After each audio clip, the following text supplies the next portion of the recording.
Once upon a time. Welcome to Australian Book Lovers, your destination for imagination.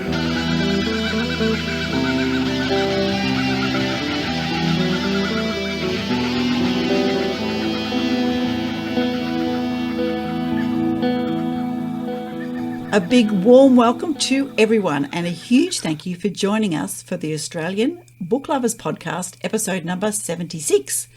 Our mission is to bring fabulous Australian and Indigenous literature that spans a whole range of genres to book lovers around the globe, as well as fantastic resources and information for passionate authors looking to write their next bestseller.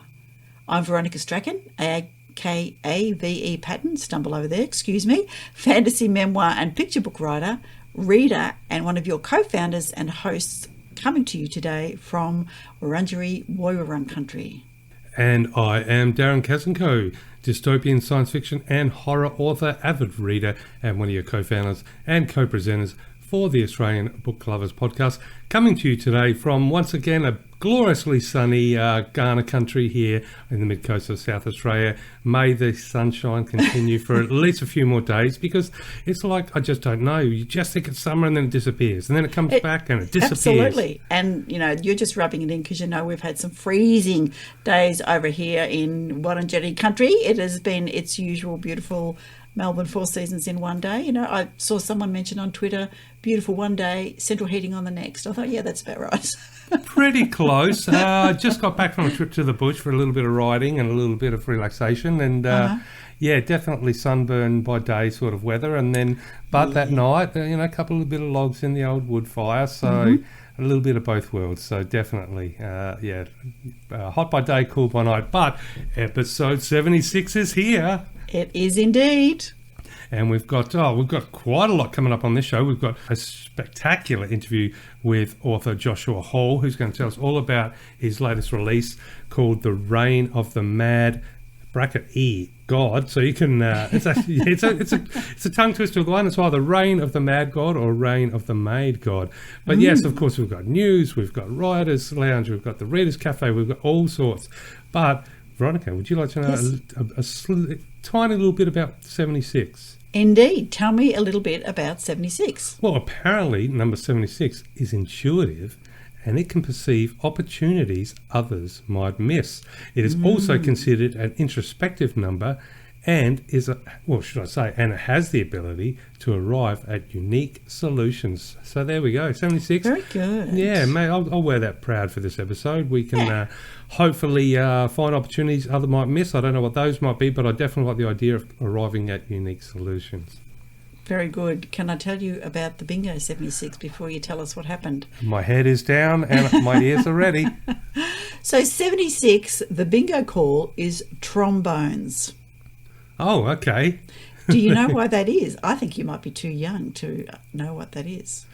Do you want to know how stupid my brain is? Go on, tell me. And all listeners. So as soon as you said trombone, I suddenly had a picture of that. Remember that cartoon where, was it Sylvester, one of the characters ends up going down hell in a jazz band? Oh, and you got to be hot before you can play in hell, and with all the trombones. But okay, but that tangent's finished. So I suspect that it comes from the song by Robert Preston from The Music Man, which was, first performed on Broadway in 1957. So I'm going to really badly sing a little bit of it and see if you remember. So it's 76 trombones led the big parade with 110 cornets close at hand. They were followed by, I'm going to stop singing now. Do you remember that at all? Veronica, I was excited today because I received text messages confirming that Megadeth will be playing Adelaide in just a few weeks. So, no, I don't remember that tune. Okay, well, I do remember. But anyway, let's move along then. Move along. So that is, the bingo call. So tell us a little bit about what happened on this date. Yeah, 1976 in Australia. Look, I wouldn't say it was one of the most stupendously eventful years, but as weather does, it does affect different areas of the country. And in 1976, Cyclone Callan affected the South Queensland coast, and that actually forced the suspension of a number of shipping services into Brisbane, and caused winds of up to 93 kilometres an hour, which is probably almost par for the course nowadays, but it may have been a bit of an odd occurrence back then. But yeah, obviously shipping service into Brisbane would have caused a little bit of discomfort and a bit of chaos there. Now, the Fraser government and the PNG, so Papua New Guinea ministers, finally decided that the inhabited Torres Strait Islands would remain part of Australia, though the seabed boundary would move. So there you go, the strange chess games that politicians play. Yeah, it's like, anyway, yep. Yeah, I don't think the seabed boundary moves. I think they just make up new imaginary stuff. So, Yes. Now, I think what possibly was quite important, 16th of June, the Australian-Japan Treaty of Friendship is signed, confirming the important trade relations between the two nations. Now, when you think about the slow rollout of technology that came from sort of the late 70s moving into the 80s, which of course we're going to be crossing and covering, I think that we can look back to see that as an important sign because, you know, Made in Japan was quite a very unique feature for a lot of electronics and gizmos moving forward. So an important day there. Now, this one's a bit of a strange one. In 1976 in Brisbane, a police inspector hit a girl on the head with a baton during protests by university students through the city streets. And that sparked calls for an inquiry into police powers. So I guess that shows you we were pretty innocent, I guess, back then. There's far more horrible things happening now, and it probably was back then as well. But the fact that made news I think, is quite good. Here's a really good one. Cigarette and tobacco advertising was banned on television and radio, which is very good, yeah. ironic. Considering I grew up watching football. See, I don't know how they worked that out because, you know, football in the 80s still had all the cigarette advertising along the fence lines. So, you know, there's always a way around every law, isn't there? So, anyhow, have a Winfield. Yes. Now, Medibank Private, which was obviously Medibank a little bit in the spotlight for, you know, disheartening reasons of recent days, but Medibank Private was established following legislation that was passed allowing the Health Insurance Commission to enter the private health insurance business. So a little bit of a new branch there for our health system in Australia. Now, the federal government was given a report recommending that mining should stop on Fraser Island. So I think that's a good thing, and of course, thankfully, that means now all the monster dingoes can continue to give fear to all the visitors. Now in Brisbane, You've been reading too much horror, Darren. No, that's news. I know. There's monsters over there. In Brisbane, after a trial that lasted 126 days, a jury found 3 men not guilty of official corruption charges. One was a serving policeman, the second the person who had allegedly been involved in trying to bribe him, and the third a policeman who had retired. Now, remember, these are all found not guilty. The last man, Jack Reginald Herbert, was later to admit in the Fitzgerald inquiry to his guilt for this and many similar crimes. And to apparently implicate Sir Terry Lewis as an active member of the quote-unquote joke. So there you go. Nearly, 2.5 years, they found him not guilty, and then one of them says, no, actually, I did it. So there we go. Who says comedy wasn't a part of Brisbane in the 70s? Now, the Aboriginal Lands Right of Northern Territory Act was enacted in 1976, so that's definitely a good step forward and a little bit better than finding guilty people innocent. Yep. And as far as Victoria's concerned, here's a little bit of a landmark decision, or at least an introduction. Random breath testing was introduced in 1976. Ah, there you go. Yeah. Now, David Ireland's novel, The Glass Canoe, was winner of the Miles Franklin Award, and a film that I would hope many of us have either seen or have heard of, or maybe even seen the remake, but the movie Storm Boy was released. Ah, there you go. Yes. Now I'm going to finish up 1976 with an invention, because you know Australia punches way above her weight, his weight, our weight. Yep. I don't know. Punches hard. Logmar chart was invented. So the logmar, which apparently stands for logarithm of the minimum angle of resolution. So the logmar chart was developed at the National Vision Research Institute of Australia and consists of rows of letters that is used by ophthalmologists, orthoptists,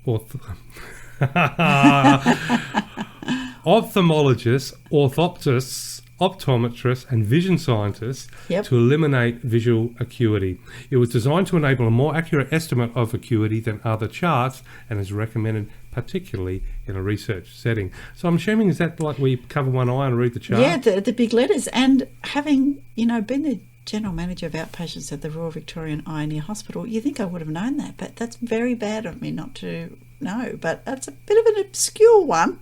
But it's an interesting one to invent. And look, I'm going by bad memory here, but every time I am sitting in a doctor's office and I do see that chart, I'm pretty sure the bottom row says meth, and I could never work out. Surely they change it in this day and age. Meth is not a good word anymore. But anyway, but then again, it could be seeing letters that aren't there and need glasses. But that's a little snapshot of Australia in 1976. And, of course, I turned 16, so that was pretty exciting. I was, doing different things at 16. All right. While we're on bits and pieces that you and I love to follow the odd things around, I am going to talk about the meanings and origins of some B words. Ooh, the letter B. Letter B. So, of course, this is from the Australian National University. Thank you, the Department of Languages and Literature and Linguistics. So we did sand gropers for Western Australians. So, of course, when we get to B, I'd have to say banana benders for Queenslanders. Oh, yes. Not something I hear a lot of, but I do recognise it. I do recognise it, yeah. And I think it probably was more common perhaps in 1976 than it is now. So for those that don't know, a banana bender is a term for a Queenslander, somebody from Queensland, and derives from the joking notion, as perceived by the southern states of Australia, that Queenslanders spend their time putting bends into bananas. So an article from the 15th of July 1937 in the Queenslander provides a forerunner to the term when a man is asked by the Queen what his occupation is. I'm a banana bender, he says. Further to enlighten Her Majesty, he explained the bananas grew straight on the trees, and so just before they ripened, his was the job to mount the ladder and with a specialised twist of the wrist, put into the fruit the Grecian bend that was half its charm. That is legendary. I think that is hilarious. And of course, a lot of the bananas, consumed in Australia come from the extensive banana growing industry in tropical Queensland. So there you go. And the Queensland border has been, in fact, been called the banana curtain. So that is the first B. There was an odd one. I'm just going to scroll past that because I wanted to go to barrack. And I don't know whether that's a typical Australian word, but of course we barrack for a lot of things in Australia. And it means to give support or encouragement to a person, a team, etc. It's usually by shouting the names or the slogans or, exhortations, get a kick, your mug and those kind of things. Some claim that barrack comes from Australian pidgin, to poke borack at, to deride. But its origin is probably from the Northern Irish barrack, which means to brag or to be boastful. So by itself, barrack meant to jeer and still does in British English, but the form barrack for was transformed the jeering into cheering in Australian English and was first recorded in the 1880s. So that's interesting because, I have no idea about the origins of words, obviously. But, of course, it's one of those things. If you're sitting in a pub by yourself or somewhere and there's a game on, you must ask who you barracking for, mate, or who you backing. But then again, you've got your army barracks. So I thought, when you were talking about barracks, I thought maybe it had something to do with, your barracks being which army, like which side are you on, which party are you going to be fighting for? But obviously not, yeah. But no, not according to the current things here, but there you go. So, for example, in Australia, most Australians would admit that when it comes to barracking, in general, in sport, it would be, we're barracking for any team that's playing Victoria. Yeah. Yeah. Or in Victoria, any team except Collingwood. Sorry, all you Collingwood fans. Yeah, let's just move on. Special words for that, but I don't know if we can say that on this show. No, let me just give you just two quite quickies. So a bilby is, of course, I'm sure you know, either of two Australian bandicoots, especially the rabbit-eared bandicoot Macrotus logotus. It's a burrowing marsupial of the woodlands and plains of the drier parts of mainland Australia. And the word is a borrowing from the Uwalare apologies if I haven't pronounced that correctly, which is an Aboriginal language of northern New South Wales mob and neighbouring languages as well. But the bilby is also known as dalgety in Western Australia and pinky in South Australia. Did you know that? Do you call bilbies pinkies? So for some reason, I think there is a bilby called Pinky. I don't know. But I was just thinking the only bilby I've seen has been on a chocolate wrapper. Ah, exactly. So since the early 1990s, there have been attempts to replace the Easter bunny with the Easter bilby. And so at Easter, it's now possible to buy chocolate bilbies. There you go. It was first recorded in the 1870s. Oh, wow. Finally, one that I didn't realise was not as widespread as I thought, the word billabong. That's an interesting one, isn't it? Yeah. Because it's such a well-known term, but I'll be interested to find out how most people would use it in vernacular or day-to-day speech. Yeah. So besides the surf brand, of course. Well, billabong is in fact an arm of a river made by water flowing from the main stream, usually only in time of flood, to form a backwater, a blind creek, or when the water level falls, a kind of a pool or lagoon, often, quite large. So this is or the dry bed of that formation. So billabongs are often formed when the floodwaters recede, and sadly Australia has had a lot of floods happening, and our thoughts go out to everybody who's still trying to recover from those floods. And the word comes from the southwestern New South Wales Aboriginal language, Wiradjuri, billa, river, plus bang, a suffix probably indicating a continuation in time or space, or functioning as an intensifier. So the combination signifying a watercourse that runs only after rain, first recorded in the 1830s. And so, there's something, it's definitely not a word I'd use often, if ever, really. I mean, but it is quite strange when you come across a body of water that isn't normally there. Yeah. And it's, transforms that little area. I think there's definitely something, at least for me, there's something, look, I wouldn't go so far as say spiritual, but something eerie or something very unsettlingly powerful about a billabong, because, land, a little bit of land, dry and dusty is one thing, but to suddenly stumble upon like a little pond or something that's not normally there, it's quite interesting. Yeah. I've been attacked by many leeches walking through some, doing long journeys and trying to get water to fill up radiators where the thermostat's broken. But besides that...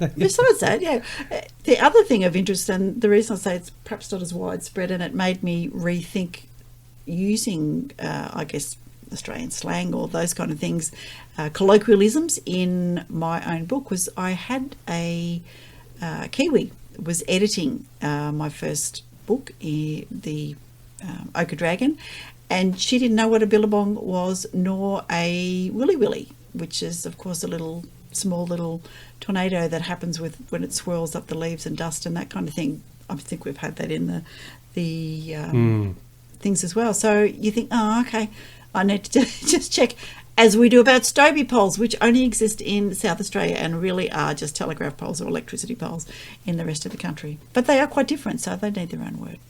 Built better, they look better. No, I'm not a joke. All right, that's enough from me, and that's enough from us. How about some news? I think it's a perfect opportunity to go to the news for episode 76. Let's go. Okay.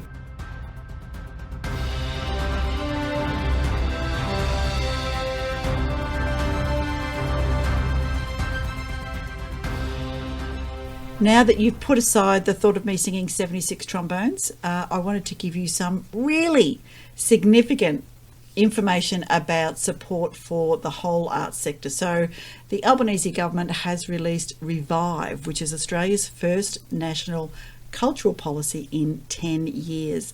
And Revive promises, and I've read a good chunk of it, to empower our talented artists and art organisations, reaching new audiences and telling stories in compelling new ways. So that was very exciting, and that has only just come out. Wow. And at the end of January, which is absolutely brilliant. So literature is a big winner. So under the Australia Council, which has provides some funding to Australian writers. The funding has actually declined by 40% in the past decade, and this is gathered from articles from The Conversation and from The Guardian and a few other bits and pieces, and also the Australian government website. So they've currently received just $5 million in annual support, according to that recent report.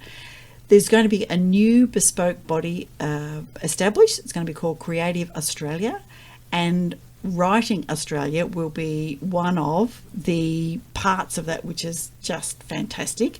And Creative Australia is going to oversee the rollout of 12.9 million.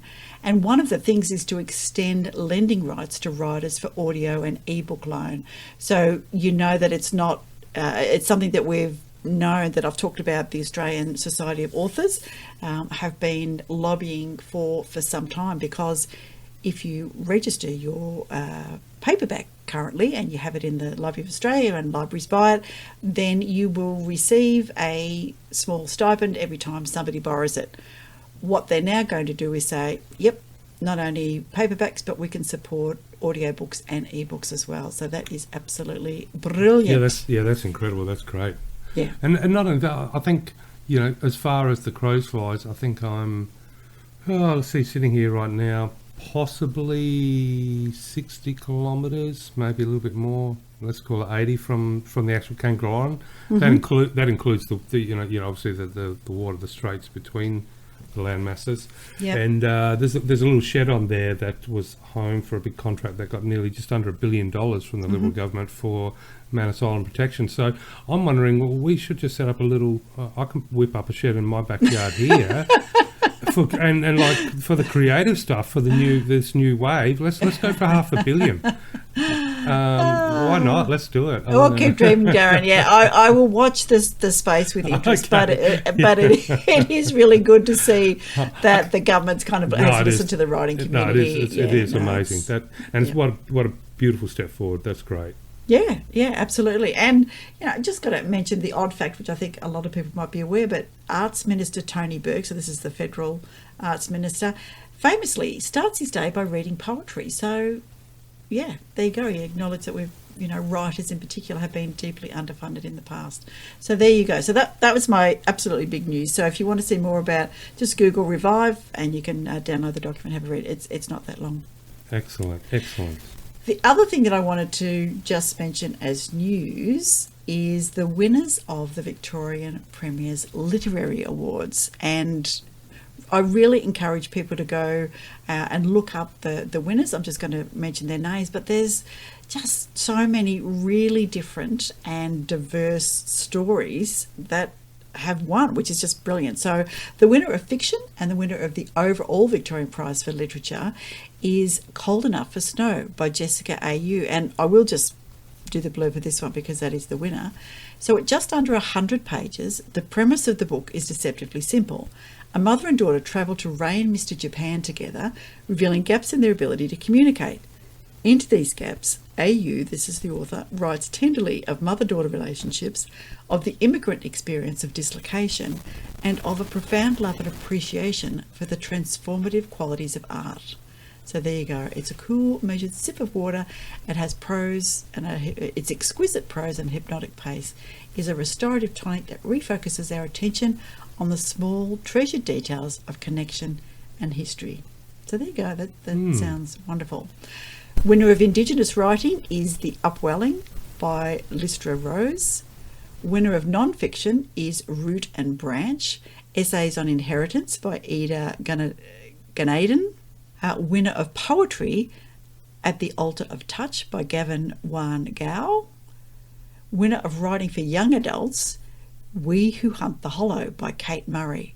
So it's set in post-apocalyptic Melbourne, so I'll definitely putting Kate Murray's book on the list to have a bit of a read, even though it's for ages 12 plus. I think it's worth it. Let me just say this, as a fantasy person, post-apocalyptic Melbourne in the not-too-distant future, check. Badass matriarchal family of warriors, check. Animal familiars that help vanquish the monsters from the void known as Hollow, check. Priscilla, the youngest member of a family of power-wielding warrior women. will be hugely relatable to awkward teenagers as she struggles with her new power to summon monsters. Summoning monsters, come on. That's got to be a goer for everybody out there. All you readers of fantasy, get that book. Winner of the People's Choice, Astronomy, Sky Country by Carly Noon and Crystal De Napoli.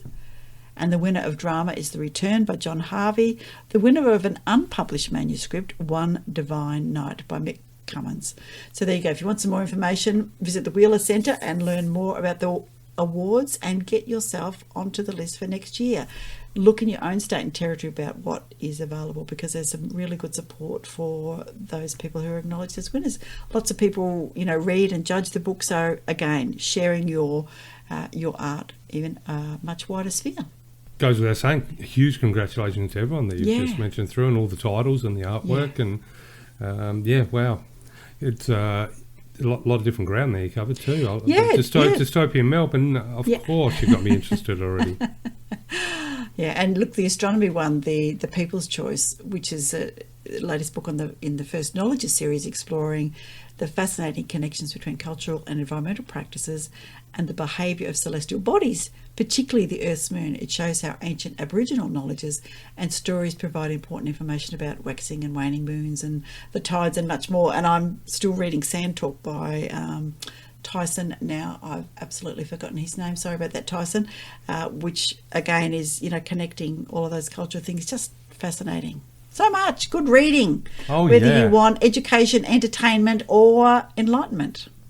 And one day, I'd look at, I don't know how far off it'll be, maybe a year, maybe less, maybe a little bit more, but I do want to create that writer's retreat out on one of our secret spots, which is actually under or part of what is the official Dark Sky National Park here. I think the only one in the Southern Hemisphere, and it is something pretty spectacular to be standing under the stars watching a blood moon rise or a full moon, and seeing the stars from your backyard or through it's still spectacular, but to be out in isolation and it definitely gives you that a little bit more of a connection, and can be a beautiful jolt to the soul, I think, for a bit of writing. But Indeed. Speaking of writing for the news, yes, what have you got for us? Obviously we've got so much coming up with the Fringe, we've got so much coming up with Adelaide Writers Week. I have touched on the last episode some of the Australian authors. I thought I would whisk through just a few more Australian authors, because we've still got lots more coming, because we've got a little bit of something different in the Readers Cafe too. So I want to get in there and have a coffee and have some fun. But as far as some more fantastic, and I've said fantastic again, let's say some absolutely unbelievable Australian authors that are going to be part of Adelaide Writers Week, part of the Fringe Festival here in 2023 in Adelaide. I'll start with Paul Daly. Now, Paul Daly is a Sydney-based author, essayist, and a multi-award winning journalist who writes about history, Australian national identity, and Indigenous culture in his column Post-Colonial for The Guardian. He is the author of On Patriotism, The Political Thriller Challenge, and his latest novel, Jesus Town. So that's very, very interesting. That makes me think of the documentary Jesus Camp, which is one of the greatest horror movies I've ever seen. It's a documentary. That's Paul Daly. Now, another fantastic Australian author is Glyn Davis. Glyn Davis is a professor and Secretary of the Department of Prime Minister and Cabinet. He is a political scientist who served as Vice-Chancellor at the University of Melbourne. His books include The Australian Idea of University, The Republic of Learning, and On Life's Lottery. So we're definitely getting a bit of a political edge there. We have Megan Davis is going to be part of the Adelaide Writers Festival. Megan Davis is the Balnaves Chair in Constitutional Law, Director of the Indigenous Law Centre at UNSW Law, and Pro-Vice-Chancellor at UNSFW. She is the leading constitutional lawyer on Indigenous constitutional recognition, and was a member of the Prime Minister's Referendum Council and the Prime Minister's Expert Panel on the Constitutional Recognition.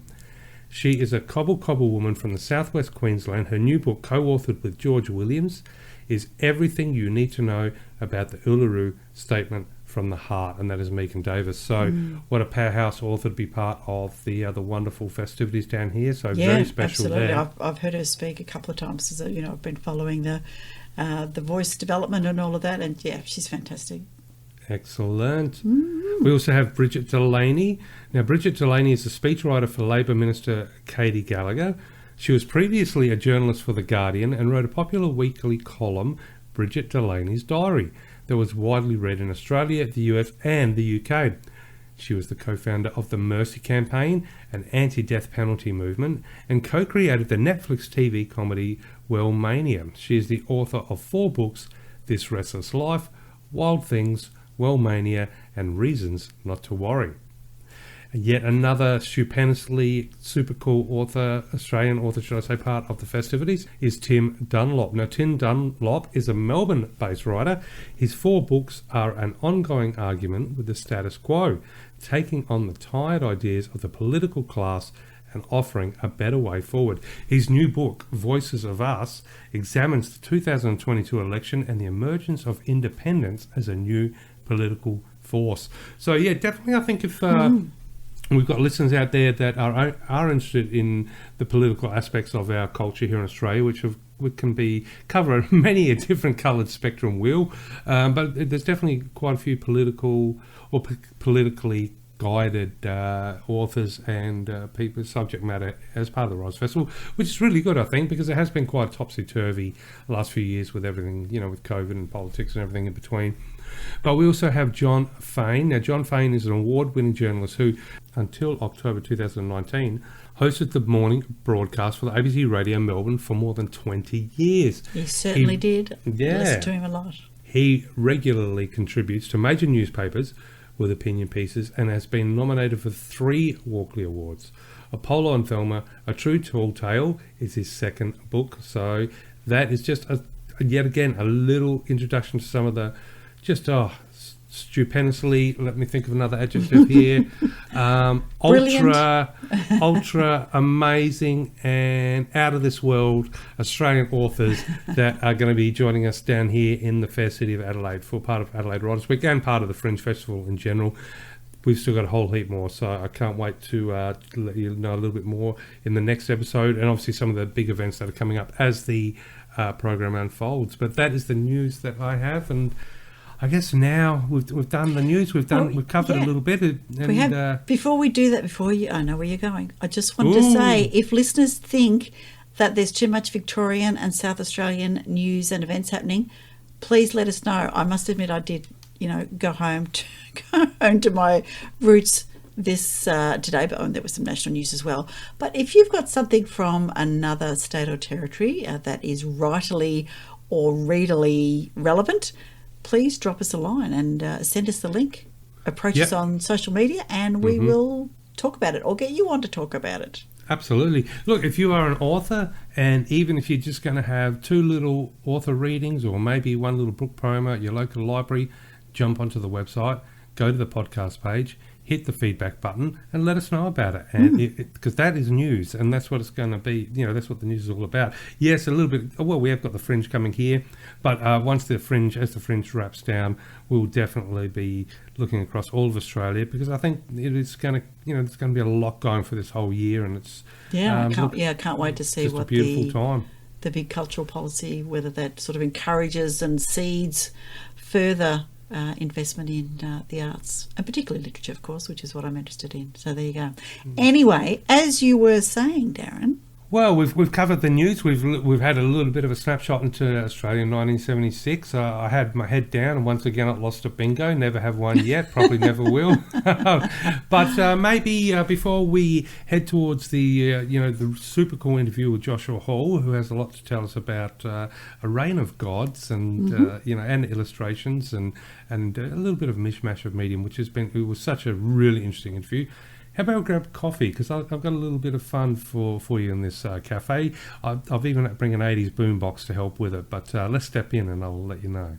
Okay, I'll make that a tea, but I'm in. All right, let's go.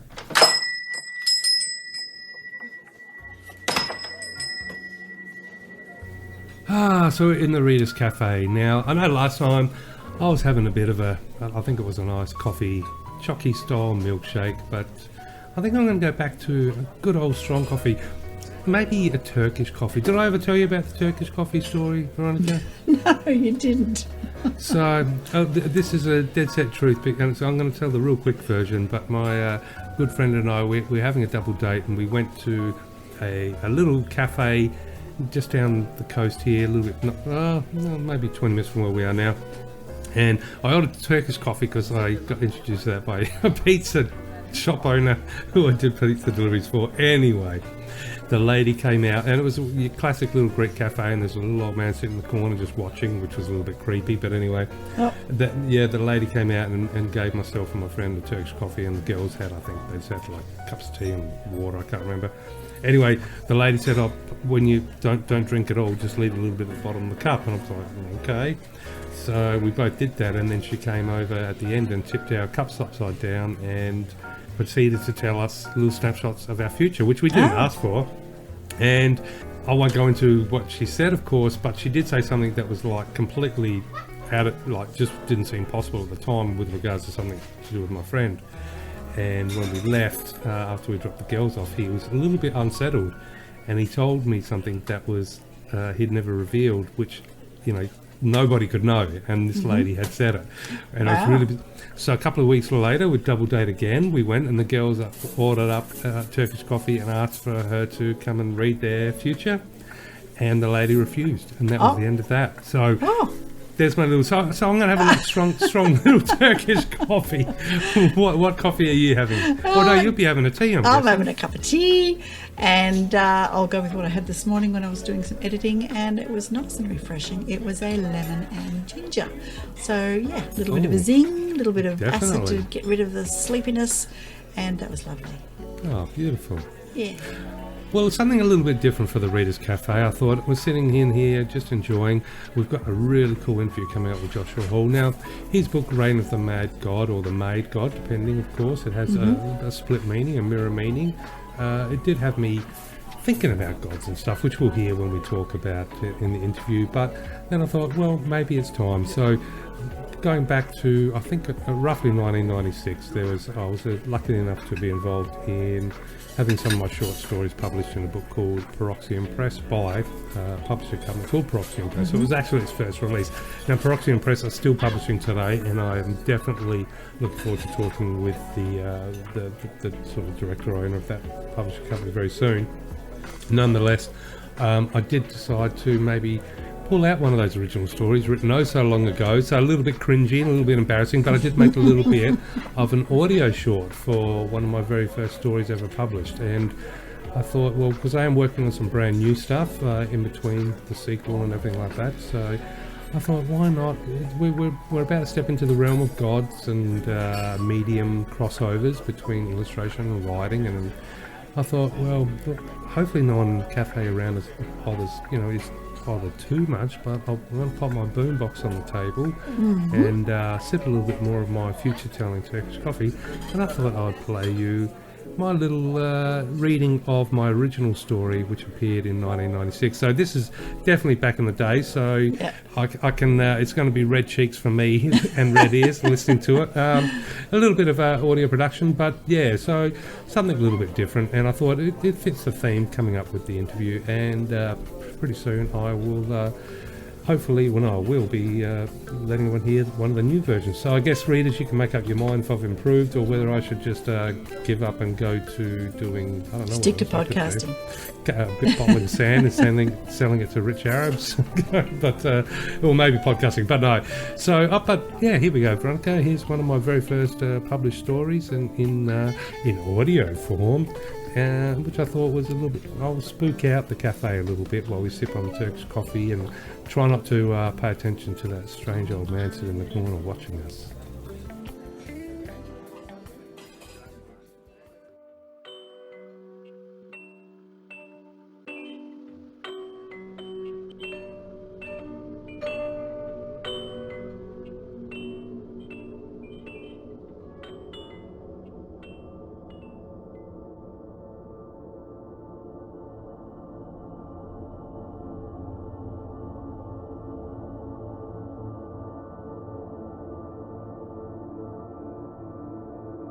The devil can be very enticing, very tricky, hell, extremely attractive even.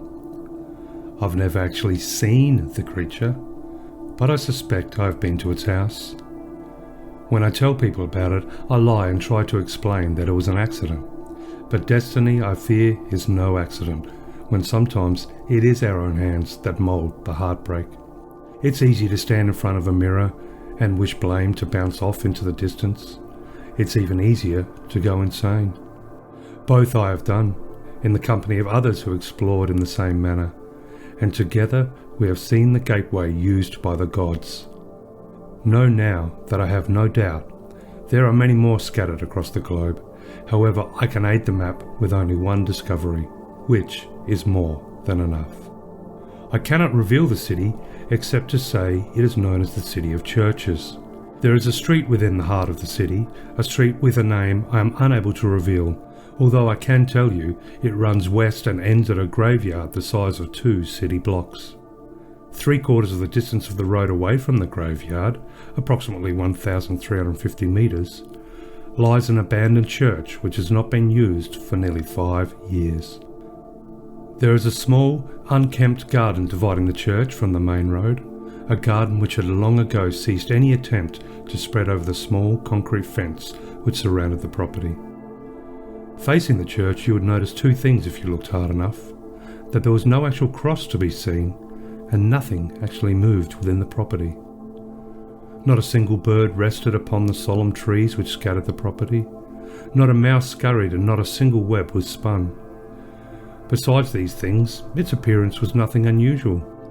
In fact, it was easily ignored, considering the street was filled with modern buildings, a couple of dance clubs, plenty of food stores, a handful of private residents, a hotel, even a doctor's surgery. If you ask me, it was one of those streets that slept during the day and awoke on those nights when the wind was warm and the humans restless.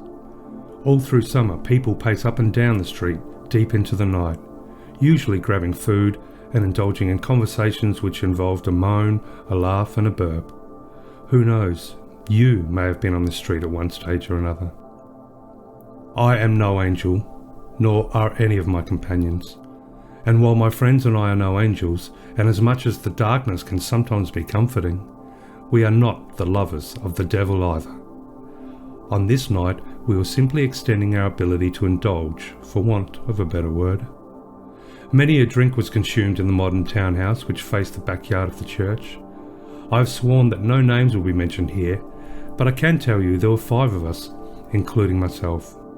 There were 2 girls who lived in the townhouse, and the 2 friends of mine who I've shared many a spirit-filled night with. It was a hot night, and we were all drunk from both alcohol and excessive laughter. We weren't celebrating anything in particular, unless the dimming of the sun was a valid reason. It was a Thursday night, and we could hear that the city was filling at a rapid pace. By 10 p.m, 2.5 bottles of scotch had been consumed. My voice was raised and slurred, and the girls were dancing arm in arm to the stereo in the lounge room, a warm breeze blowing through the open front windows. When we poured the last of the bottle, it was unanimously decided to purchase another. I had only been to the townhouse once before, so when the girls informed us we might be able to cut through the abandoned church to reach the hotel, I was surprised and felt somewhat reckless and adventurous.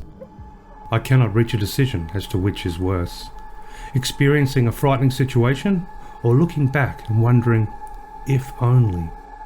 At this moment in time, both are just as torturous. When we walked out the front door, it was dark. I couldn't see much of the church backyard, but could hear the hundreds of people partying the night away only a street from us. The girls took the lead, showing us through a gap in the dying brush fence, and before I knew it, we were entering the rear of the abandoned church through a smashed window. Once inside, we were forced to spark our lighters in order to see. First, there was a small room which contained a handful of chairs, and through a doorway we found ourselves in a slightly larger room. The girls were giggling and bumping into each other, and I found myself laughing because of how strangely quiet it was. Finally, we found ourselves in the main room, some twisted and fractured pews scattered here and there. Our lighters weren't working too well, so I couldn't actually see the roof, but in front of us we could hear the noise of the street beyond what had once been the entrance. Why it was that I opened the church door, I do not know. Whether I spoke or not, I am also unsure of. I am sure only of every cell in my body screaming with panic.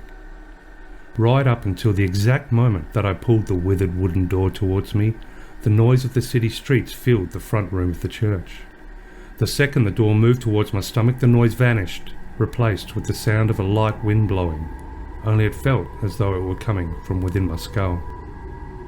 When I stepped out onto the street, well, at the time I didn't even notice I had soiled the front of my pants. It appeared to be the same street, only I could not see a single light burning. There were no stars. There was no traffic. There were no people. Except for the wind in my temples, it was silent. Only meters from me, I could make out dark figures moving slowly and in no general direction. As my eyes adjusted, I could not swallow. There were hundreds of moving dark shapes along the street. I turned and saw that my companions were frozen, not a sound emanating from their mouths. I was sober, icy cold sober. As I rotated my head from left to right, I saw that at either end of the street was a strange red glow, as though the remaining embers from an open fire were piled into mountains bigger than the surrounding, vacant and suddenly menacing buildings. Sand scratched the inside of my throat. What can I say? Except that I have contemplated taking a sharp knife and hacking the memory from the fleshy castle that was once my mind. When I turned to barge my way back through the church door, one of my male companions moved forward with a smile that I believe would sicken the most horrific of child killers. The sight left my stomach feeling as though I had suffered a tremendous punch, while the moment appeared so much more surreal as the remainder of my company were showing only their backs as they rushed for the church door. I grabbed my smiling companion by the shoulders and stared into his eyes. They would not meet mine, and in the whites I could see the reflections of the red glow that rested either side of me. "Let's get the hell out of here!" With all the air that filled my heavy lungs I screamed those words, and yet I barely heard a faint whisper above the wind in my temples. I threw my hands into the air like a waving fool when my fingers, except for one, burst into flames. My companion pushed past me and ran down the street, his movement appearing as a glide, for his motion was silent. I slapped my hands against my thighs until the flames were extinguished and ran back through the church front door. I have never understood or appreciated the sheer volume of noise that can exist within an empty room. I ran, blind for the darkness, slicing open a vein in my right forearm on the edges of the broken window. The next thing, well, hospitals designed to aid mental health conditions are quite effective in clouding unwanted memories. A bitter pill beneath the tongue, and the world becomes soft walls and floating moments of absence. I have written this as I have refused to speak to any of the medical staff in regards to the night in question. And still they always ask me the same thing. What happened to... name removed for legal purposes. I have no answers. One of the girls was nice enough to visit me. However, from the others, I've heard nothing, though I fear the screams that awaken me from somewhere above do sound familiar. Through the church door, I lost a friend, and every day I sit by the secured windows and ponder the same thing. When my heart beats its final tune, freezing the river of blood that flows through my body, and if I have a soul that might continue after death, I can only hope I will not find this friend awaiting me on the other side, for surely then that will mean I am lost.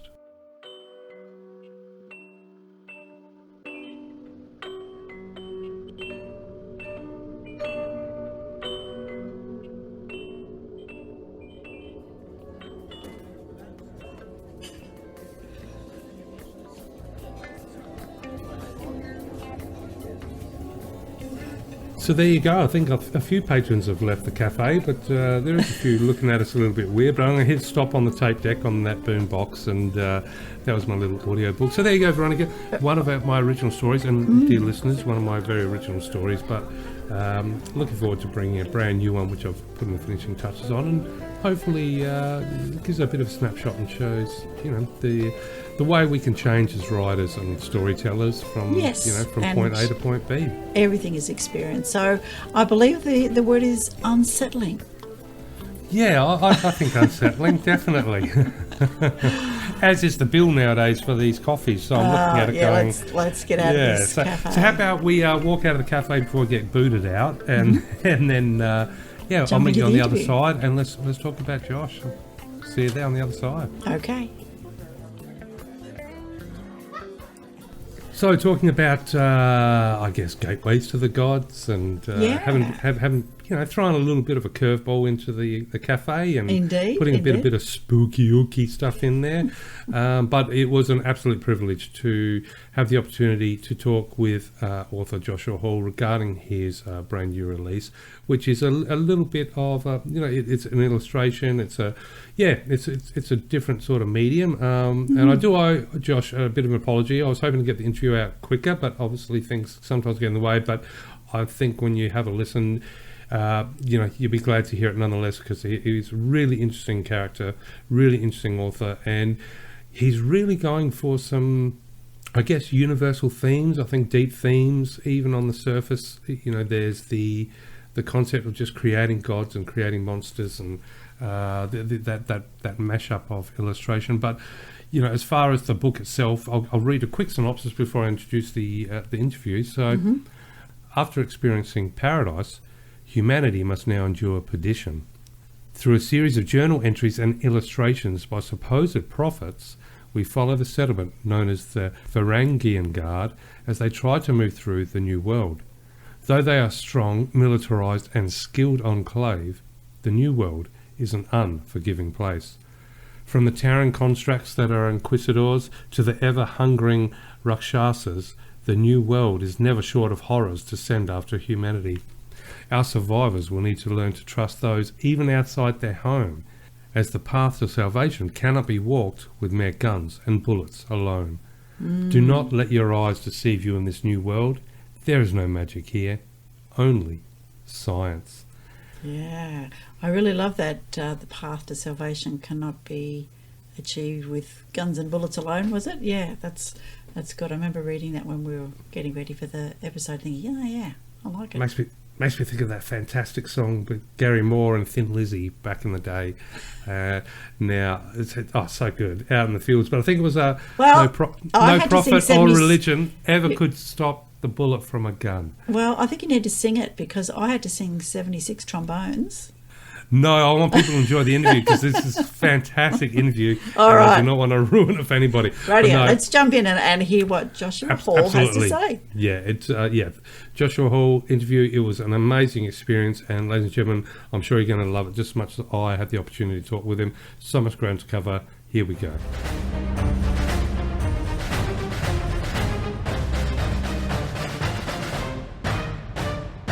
Awesome listeners to the podcast. My very special guest today was born with an insatiable passion for video games and loved the opportunity to explore virtual worlds and virtual characters. Now, for a moment in time, he actually considered joining the police force and even studied criminal justice at university. However, the alluring calls of his creative muse proved far too strong to ignore, and so his writing journey began. And of course, a writing journey means he's an author, and that means we have a wonderful guest, Joshua Hall. Thank you so much for joining the podcast. Oh, thanks for having me. You put all that a lot better than I did on my own website. I don't know about that. I think your website's very good. It gives a lot of information. Very articulate. Thank you very much. But look, Joshua, before we move forward and dive into all the books and all the themes and all the philosophical discussions, I'm just wondering, maybe perhaps let our listeners know a little bit about yourself, and maybe a little bit about the journey you've taken, which is from video games or the love of video games to the love of writing. Yeah, so I started writing, how long ago was that?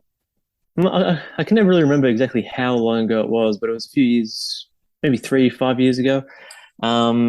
But it all kind of comes from, inspired by the same place, which is video games and the stories that are told through the characters and the worlds there. In particular, I think it's the Dark Souls series, popular and known for being pretty challenging. And especially with my more recent work, it's definitely been an inspiration for the writing that series. And I don't know, not really that much else to say. I mean, I've just kind of games. Then I thought, I need to do something, when I get older. And I thought, okay, police force could be it. But, kind of lost interest in that. And, when I started writing, I just kept, it just snowballed, and I want to make something out of that instead. And so I'm pursuing the writing. Well, I suspect, I can only speak for myself, but my theory is you made a really good choice. But I'm curious, what initially drew you to the police force? Was it the idea of, sort of catching, stopping crime and functioning in society and helping it out, or was it more to get into that criminal justice side of things and maybe, delve into the criminal legal aspects of the career? So probably not really the legal aspects. I did, as a part of the uni course, the criminal justice. There was a lot of study of the law, and that's very. There's a lot to it. I don't think I could handle it as a career, but just for getting to the police force, I think there was always that aspect of wanting to try and help the community through that way. And I mean, it's kind of a thankless job. It's a hard job, one of the harder jobs out there. I don't know if it didn't really fit me that well, and I think I kind of thought of it as a career because it was something that, apart from being an avenue to help people, it was also something that made me think. Like people, someone asked me, like, if I'm going to family events, parties, like, oh, what are you going to do when you're older? What do you want to do when you grow up? And I thought, I didn't have an answer for a long time, and I just started thinking of the police force. And well, I they might call me a liar now. Who knows? Well, I know on this show I often make jokes about the police. Probably not the nicest of jokes, but in reality, I think you are right. They are some of the most outstanding members of society, truly. And what they go through and what they have to see and how they have to maintain their composure, they absolutely have my utmost respect. So any jokes I make previously or in the future is just in jest. But yeah, so the muse of writing called you, and so that swayed you that way. And I can tell you that there's no growing up. There's this illusion that there's some point in time where you become an adult. I don't think that happens at all. I haven't really met many adults in my life, and I definitely wouldn't consider myself one yet either. But it just never happens. But so the gaming, from the gaming, that helped to inspire that writing and that journey you've taken. So when you started writing, and I understand you do short stories as well, and sort of that comic book stuff. So before the release of your books, when you really just started getting the words down, was it were you expanding on themes and ideas that you had explored within games, or were you really taking a concept that you enjoyed in a game and bringing it into the real world and trying to look at it from different ways? So what sort of avenue do you think your writing took when it started? I think first it was just kind of having a interesting, intricate, even complex world with these intricate and complex characters to complement it. Although I don't want to make considering, like, I'm using the word complex and intricate a lot, but I don't want to make a story that's too convoluted and there's too much to take on for the reader. So definitely just when with some games, they do have there's a lot going on in some of them. And I guess I kind of, drew from those things. And especially with something like I mentioned before, the Dark Souls series, there's a lot left for, I guess, interpretation. It's a lot of, there's some open-ended things. And I do like to leave out some things so that the reader can kind of piece things together on their own or even make their own theories. And, I think it's a fun way to get the reader involved and more, more involved in the world and the characters. Okay, I think it's really interesting that you say that and the journey, I guess, that video games themselves have taken. Without giving away, well, I'm not an old man or anything, but I did grow up with the original Pong for the TV, and then I think it moved to the Atari, and then VIC-20, and then Commodore 64, Commodore 128, TRS-80, which was actually probably before the Commodore 64. I've had the pleasure of watching the evolution of games, I suppose you could say, to the point where, I love games as well. And so I've got sort of one extreme to the other. I've got an arcade machine in my little man cave, which has got all the original Frogger and Gallagher and Space Invaders and Galaxian and, Time Pilot. But I've also got nice Oculus Quest, so, an Xbox, and so I can jump into virtual reality and, to meet my friends online and run along virtual streets with a gun and shoot the baddies. So it's just this is fantastic evolution. But I know when I was growing up with games, it was a lot about, levels and higher scores, really. But nowadays, there's stories have, the element of story has become such an integral part of gaming, hasn't it? And now when you load a game or download a game or play a game on something like Xbox or your PlayStation, it's an actual story that you interact with. And it's, it's just for me, it's just stunning how the art of storytelling has gone into games, and now it's become such an emotional experience. Now, you mentioned, was it the Dark Souls? Dark Souls, yeah. Dark Souls. So what was it, what do you think, what elements or what themes in Dark Souls do you think, what was special about that really spoke to you and sort of inspired you? So, yeah, well, first, I think I want to mention that you're very right about the how games have changed, and they're kind of like another medium for storytelling. Like, you have music, TV shows, movies. Did I say movies? No. Anyway, you have a lot of different ways of doing it. Audiobooks as well, and games have kind of joined that. I think that way of telling stories now. I think you can include games as a way to convey a story instead of just entertainment. Although that is like what stories are entertainment, but for what in Dark Souls like kind of made me what I took from that for my writing, I guess. I didn't. It was my first game.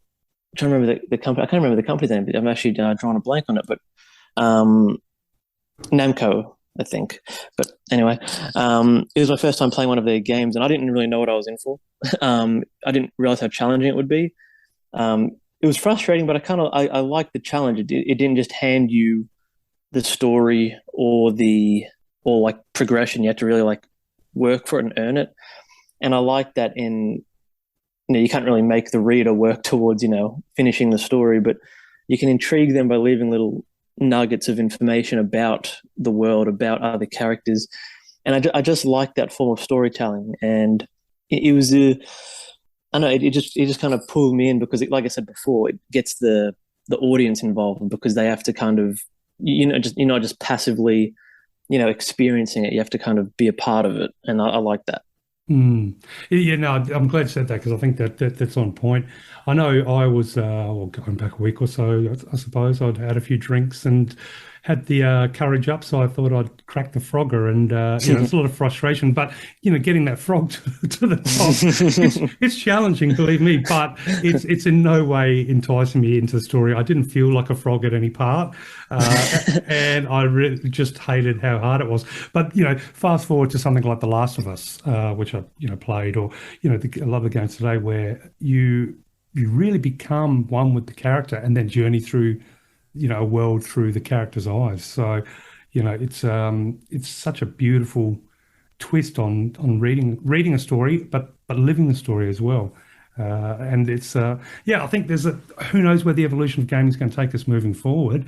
I suspect virtual reality obviously is going to play a huge part, and I am a little bit scared but also fascinated with trying to think, in just my time seeing the evolution, in 100 years I don't even think we're going to get gaming systems. We're just going to have chips, I suspect, in our brains, and gaming will be an actual living, breathing trick of the mind. So, and that is something scary.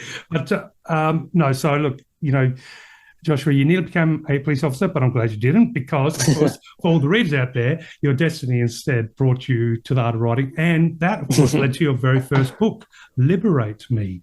Yes. So I'm just wondering if you could share what the inspiration was behind the book, and what can readers expect when they get their hands on a copy? So, Liberate Me was, I did take a bit from Dark Souls on that, but the very first inspiration that got that story going was a series of photographs I saw. I'll just scrolling through Facebook and I came past. It was called a period of juvenile prosperity. It was I'm not sure what he called it. It was just a collection of photographs by Mike Brody, I believe his name was. Okay. And it was pictures of freight train riders, and it was very interesting, I guess, life on the tracks from what I could tell from all the pictures. These mostly young people just living on freight trains, and there was a kind of, I don't know if I'm using the word right, but there was a certain romance to it, and it was very interesting. And I thought, I want to write a story about freight train riding, and so that started the story, and now it's just kind of snowboard into this thing now that has like death squads and mutants, and it's definitely grown a lot larger than just freight train riding.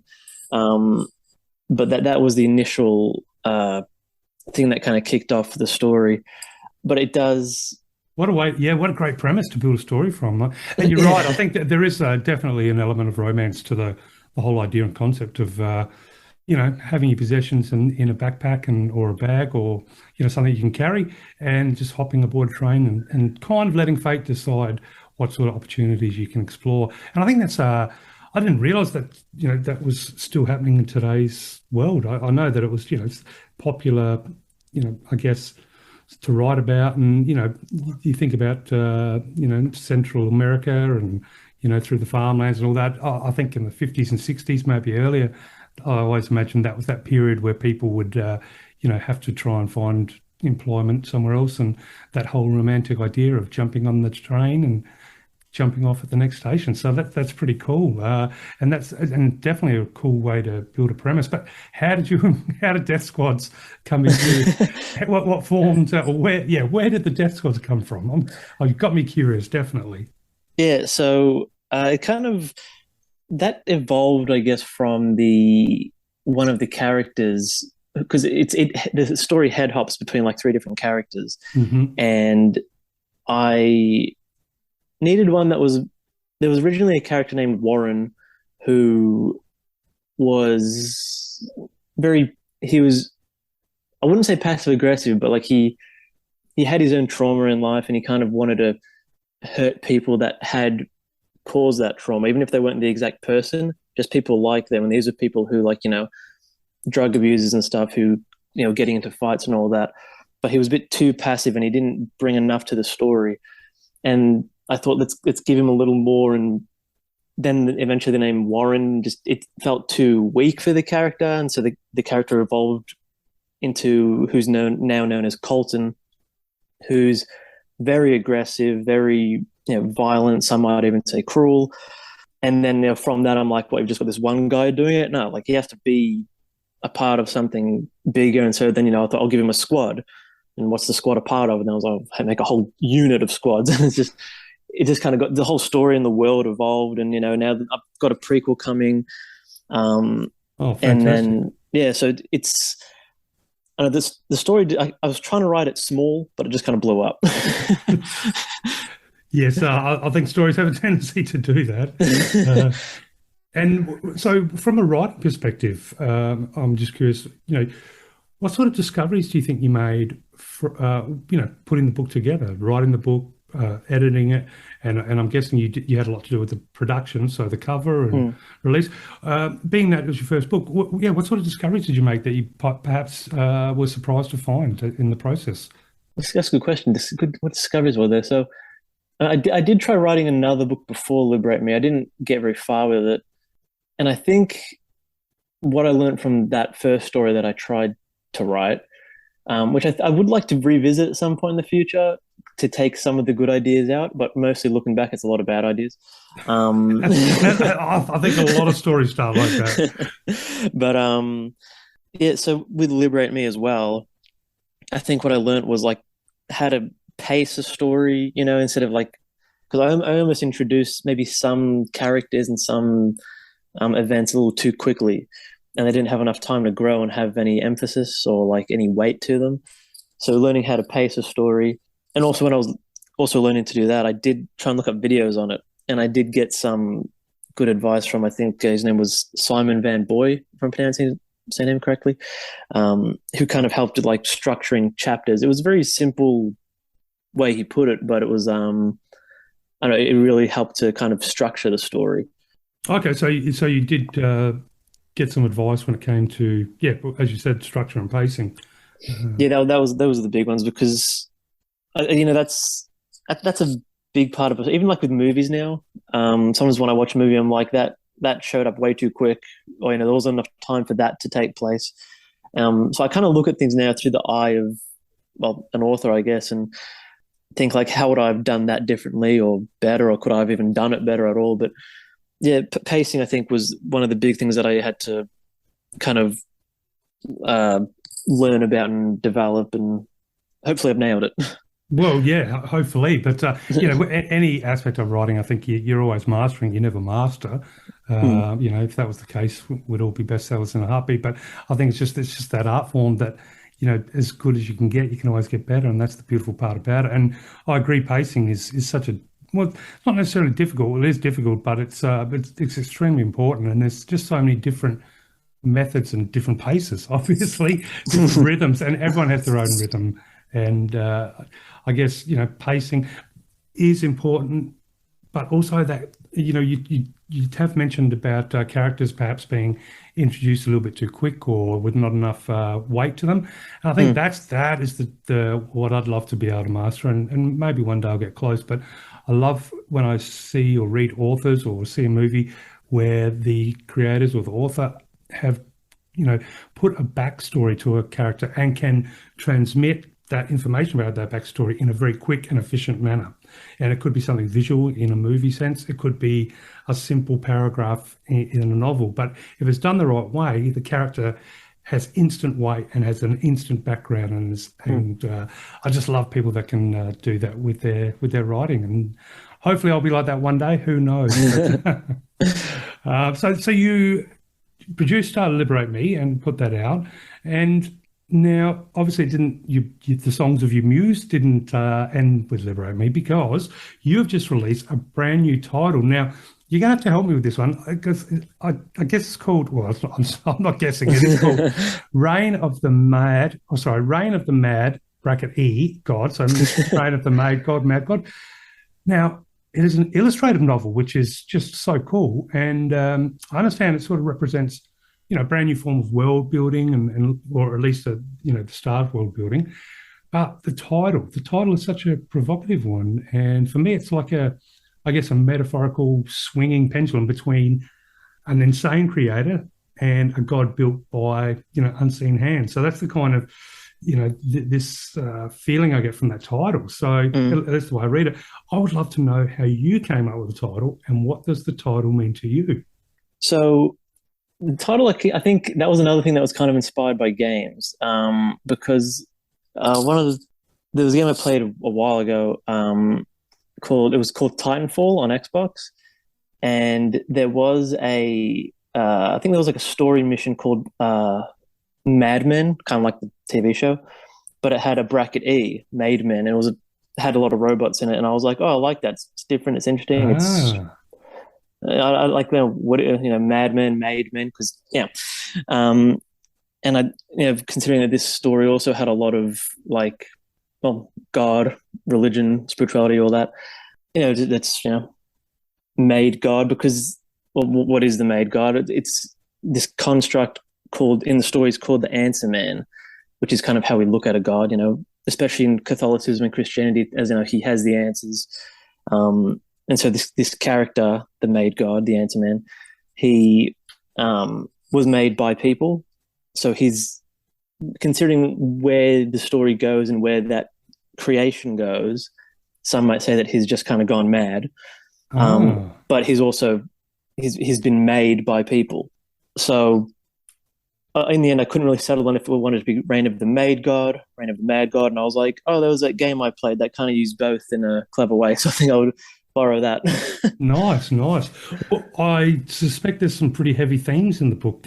So what in a concise manner, without giving away too many plot points, what is the Reign of the Mad brackety God, and what sort of themes are in there? And what drew you to tackle themes like gods and the relationship, I'm guessing, between humans and possibly insane gods, or possibly man-made gods. So where this one started, I'm trying to remember, because what initially started it does have to do a lot. It's going back to things like Dark Souls again. Another game I played called Mortal Shell, which was really great. and also another game, a pretty old one too, called The Suffering. They all kind of had a hand in me writing this first book, and where the story's going to go in the future is more inspired by Warhammer 40k. And I guess I just like the storytelling of those games, how it was mostly told through like journal entries, weapons and other items that you might pick up. And I was wondering, how would that look in a book? How would that read? Because you can't, the reader's not going to pick up an item and then get like a bunch of lore on it. So I took the idea from The Suffering of, which I think a few games have this, where they have like a bestiary of the different creatures you encounter. And so I used that as a kind of a base. The Reign of the Mad God is based on, it's written as journal entries. Oh, wow. And okay. yeah, so journal entries, and the supposed, they're called prophets in the story. They're the ones who are writing things, and they use very weird, maybe even archaic kind of language. And yeah, so you learn about the creatures, you learn about how the world has kind of gotten to where it has gotten. And, just themes of religion and spirituality, they're heavy themes. And the story is meant to be a bit on the heavier side. It's not like Liberate Me it's still a mostly serious story, but has like some elements of comedy. It's like, there's breaks in the seriousness with a bit of humor. But Reign of the Mad God is like almost entirely like, it's a dark, dreary, gritty world. So including religion as a heavy theme. So it just fit. Wow. I mean, you've got me, because I love the dark stuff. I love the philosophical stuff, and it's not quite dystopian. It's more, how would you describe it? Is it like a post, the setting of the world? Is it a post-war? Is it just post-destruction? I guess it's I use the word dystopian, although some people, dystopian, it gets used in different contexts, but it is definitely like a post-war. And so the world looks dystopian in that, it's run down. It's the world looks tired, like the sky's always grey. You don't really see sunlight in this story. And it's a war-torn city, because there was a period where, and I'm trying not to, there's no spoilers here really. Don't give away any secrets. Like there was, because you learn this like on the first page, that there was a war that took place with the Answer-Man and his own constructs, what he made. And that's kind of where the story starts off, that, we're following this group of survivors trying to navigate this world that has these great threats in it now. I was just picturing a world then of all grey skies and fire and all those elements that make me get really excited about a story. But I was just thinking, from a visual perspective, so Liberate Me, you mentioned, was partly inspired by photographs of the freight runners. Mm-hmm. And now, and obviously, Reign of the Mad God is an illustrated book. So do you call it illustrated novel? Is it a comic book? And what led you to work with illustrations? Who helped you with the illustrations? And how involved were you with the actual art design when it comes to, representing the story? So Andrew Gibbons is an Australian artist. He's done pretty much all the work on he's done all the covers for my books. He's done all the illustrations. Yeah, big shout out to Andrew. Yes. Yeah. He's not just a great artist, but he's easy to work with as well. If you ask for something to be like adjusted or tweaked, he'll do it, and he'll do it really quick. And with the designs and all that, like I would send, first I was like, for Liberate Me, we did character designs, and I just sent him like a Word document with some pictures and some descriptions, like, hairstyle, age, personality traits, these different things, tattoos, if any. And I sent him as a Word document, and he'd take them and he'd put them together into an illustration. But with Reign of the Mad God, since there's like, I think there was about 28 to 30 illustrations. Oh, wow. I didn't want to send him like, 30 Word documents.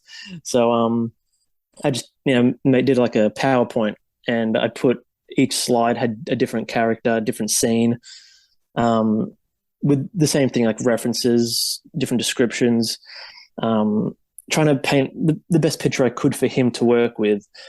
And yeah, I sent it to him. He just used his artistic magic and put it all together. And I think one of the best things about not drawing anything myself, not that I can't anyway if I wanted to, but having someone else do it, is that there's little things that they might put their own little twist on, or they'll add something that maybe you didn't mention, and it just works, and it makes it like more unique and interesting. And it's fun as being an author to get surprised as well by how a character can look that maybe I didn't expect. But yeah, he puts it all together, and it looks that they've all come out really great. Very happy with it. As for why I did illustrations, I like seeing the artwork of my own creations. Essentially, I like looking at the designs and having a visual way of telling a story as well, instead of just like writing out a whole paragraph or something to try and describe something. Like, it ruins the pace a little bit. If there's an action scene, I don't want to go into like what the character's using as a weapon or what they're wearing, how they were hurt. Instead, I can just show it to you as a picture.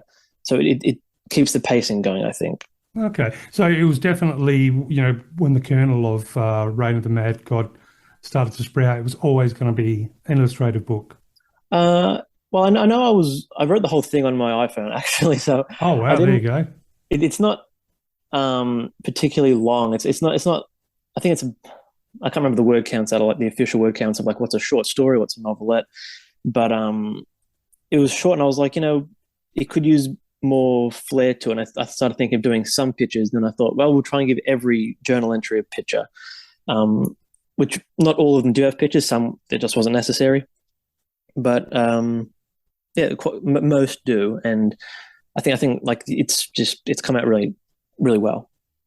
And isn't it, how fantastic is it to work with an artist that's not only, like you said, not only good at what they do, but also very easy to work with. I know that with my book covers, I've got a wonderful artist a gentleman by the name of Steve Lehman, and I don't know how he does it, because like you, I can't draw. If I try to draw a stick man, someone will go, oh, that's a lovely cat.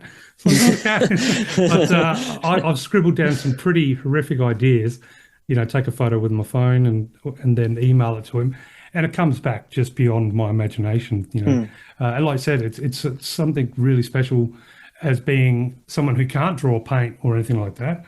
I love seeing a visual representation of an idea that is a blend. A lot of it has to do with things that I've asked for, but then there's also the artist's interpretation in there as well.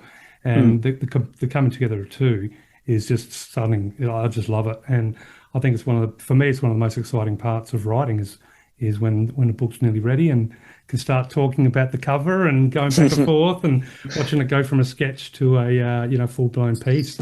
And how long was it, or how long did it take the process of Reign of the Mad God to sort of get all those illustrations right and put it together? The longest, I think the longest part of it was so the writing was pretty quick. It just the story just kind of flowed out. It was really quite easy to write. And the editor who I worked with, she does like, she's a friend who's just like, she's she's really good at English, and she does work for a magazine, and she was able to edit it really quickly, so that didn't take very long. It's not a very long story either, so that's not a lot for her to. She didn't have to put a lot of red marks on the page. She didn't have to like dissect it, Didn't have to go in there like a surgeon.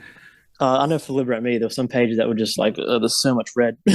But for the illustrations, Andrew was very quick with them, so that didn't take long either. It was really taking the illustrations and putting them into an ebook format with the text and like making the final product. That took the longest. And again, it still came out very well. It's just having to resize the images, kind of shrink them down a bit, and still allow the quality so people can zoom in and look at all the little details.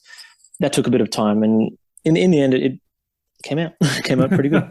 Excellent. And do you have posters all around the house now of all the illustrations? Have you blown them up and?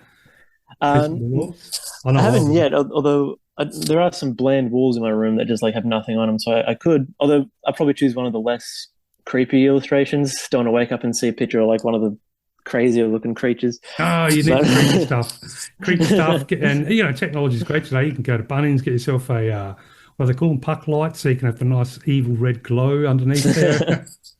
Snuggle up I in know. your feet bag. I probably wouldn't have to blow them up too large because Andrew, he drew them at a pretty large resolution. But because some images were they were just used for promotion, and so they're full color and everything. And so I think they look pretty cool on the walls, actually. There you go. You know what you're going to be doing for the rest of the week. Now, you mentioned for a little bit of promotion, and that leads me to one of my questions. With the release of Reign of the Mad God, what sort of marketing approaches have you taken? And do you have any events coming up, or is it something you're just exploring at the moment, sort of what options you've got? So for one way of marketing was to try and get on podcasts. So this one's doing all right. Check that box. Mission accomplished. Yeah. But apart from that, like just Instagram promotions, trying to get in contact with different book reviewers to see not just to get the exposure and have people have more eyes on my work, but also just to kind of grow as an author, see what works, what doesn't. Because as authors, we can be our worst critics, but we can also maybe indulge ourselves too much with what we think is good, but really maybe it just doesn't work. Just because we like it doesn't mean it actually is good. We can be blinded by our own, I guess, creativity, our own imagination. But what do they say? You have to kill your babies. Well, all my babies will grow up. I promise you. I can't do it. And I think to touch on that point, though, I think I remember Stephen King. I don't know if it's his exact quote, but I do remember hearing Stephen King say that you have to kill your babies, kill your darlings, or something in your writing. But there's some things I can't do to my characters, and I think that's what holds me back as an author overall. Like in the series Berserk. Have you heard of Berserk? No, I can't say I have. Although I know there's Berserkers, and that goes to something by Clive Barker, but that's where my mind goes with that one from Nightbreed, the Berserkers. Well, it was if I'm pronouncing it right, a manga, and it's an anime, and it has some heavy themes, things happening to characters, the blood, gore, and other things. And it's like, I'm okay with the blood, I'm okay with the gore, but when it goes in, more, what's the I'm trying to think of I don't know, what's this podcast rated? PG-13? And what? I think, I can always put a beep, but I suspect, are you saying some, what do they call it? Hentai? No, I mean, I'm okay with sex scenes and all that, but things that are more, of a violent sexual nature, we'll say.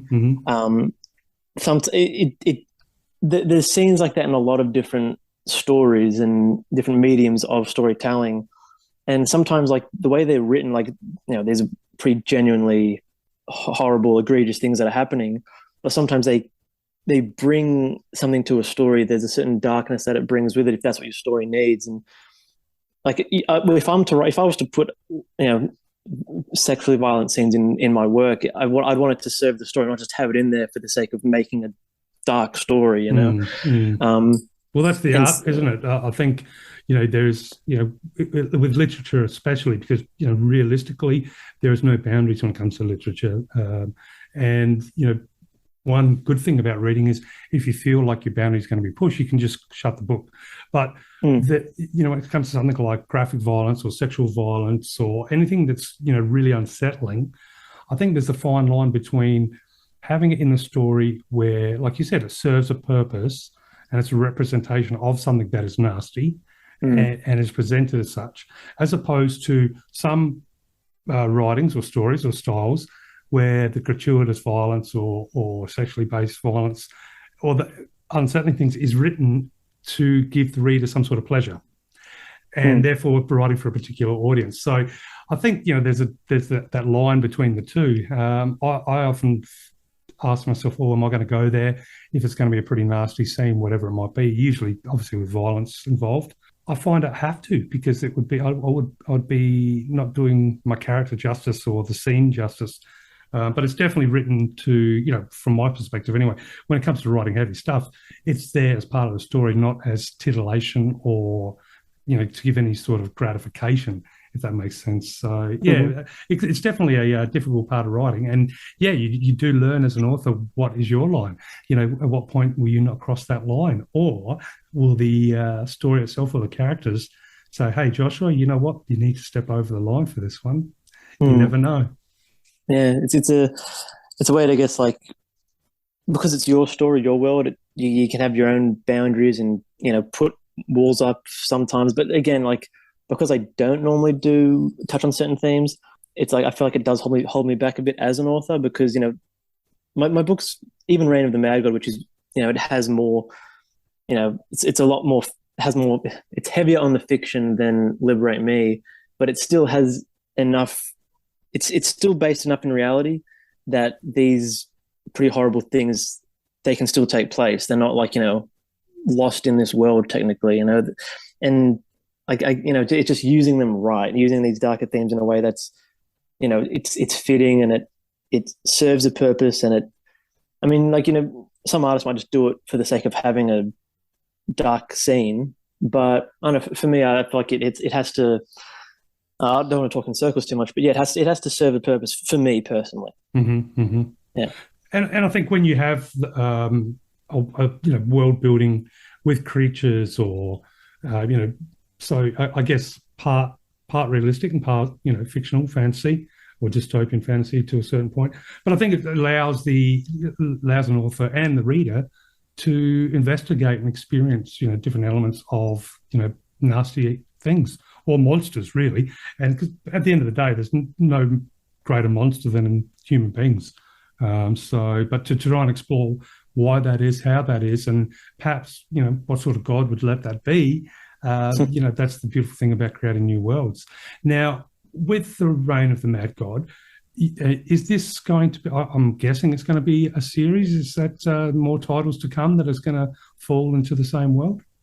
Yes. So this is just the first installment. I have I still got to get illustrations and editing done on the second one, which I guess you still call it a sequel, but it's not really taking place after the events of the first one. It's just taking place like following a different character roughly at the same time. Oh, okay. So yeah, it's not like we saw the first story, now we'll move on to the next part of that story. It's just a different perspective, I guess. But yeah, I hope to really because the story just it just grows all the time in my mind, and picking out the right things that are going to serve the story well and are going to help push it forward, because there's a lot of places it can go. But yeah, so this is only the first one in the I don't know how far down the road it can go, but hopefully doing it for a while. Yeah, and I'm guessing, is Andrew going to still be doing the illustrations? I'd like to have him back in the future, although I do also want to work with different, because the idea with the stories are written with journal entries and different. So these supposed prophets that have written the journal entries are also doing the illustrations, and so with each book kind of being a new prophet, I want to have a very different illustrating style. Although Andrew, I've seen looking at his work, he can pull off quite a he has varied styles. So happy to have him on board again, for in another installment sometime. Yeah, definitely. Well, I read actually one of your interviews. You were a guest on a blog, and I read that you really obviously enjoy writing in comic book style, which leans towards the Reign of the Mad God, and you obviously enjoy writing short stories. But I'm just wondering, moving forward, is there a particular genre that you feel is your home? So you think that is this the genre you're writing in, and that's your home now, or are there different styles or genres that you're thinking about exploring in the future? Well, I feel like the post-apocalyptic dystopian, the sci-fi worlds, those are definitely where I do feel most at home. That it's that mostly that's my home, definitely. Yeah, Step into my burning lounge room. they're I think that's mostly the games I have. They are sci-fi and things like that. But I would like to explore fantasy a bit, although it's a pretty. I mean, you got stories like Lord of the Rings, Game of Thrones, these really, epics. I don't know what to say, these epics. That, I don't think I can write books that long. Those are really long books, but the stories, like those worlds I'm very interested by them. I mean, I grew up playing, different fantasy. Like, I mean, one of my first games that I played online was RuneScape. I don't know if you remember that one. I know of it. I haven't played it. Yeah. Yeah, I never played WoW, but I did still like. I know of it. I know, like, the weapons, enemies, and stuff. And again, Dark Souls also dark fantasy. But I would like to do more with that. And the only game I've been playing recently called Requiem. It's an MMO, which is like, it's really, I don't know, it splices sci-fi and fantasy. I don't know if I could pull that off yet, because it has such rich lore. And I think a part of fantasy world building is the lore. And so, before you do the actual story, you have to like give it a really strong base, and so I have to work all that stuff out. Oh, sounds like a good challenge to throw yourself. Yeah. Doesn't have to happen overnight. It's funny though, because when I was younger, and I used to have my underground network on the buses to swap, the 5.25-inch floppy disks with games for the Commodore 64. So, but you play the games by yourself. The idea of playing a game with somebody, online, was science fiction. Of course, now it's reality. And I've got the Xbox there, but funny enough, of all the games that I've got and could play and everything, I just play Dead by Daylight. That's my relaxation, is jumping in and with a mate or two and getting chased by a killer. It's something it's kind of like Kiss Chasey, only with like chainsaws and deadly weapons. So it's pretty funny. But what about when it comes to, because here we are we've got so many different technologies.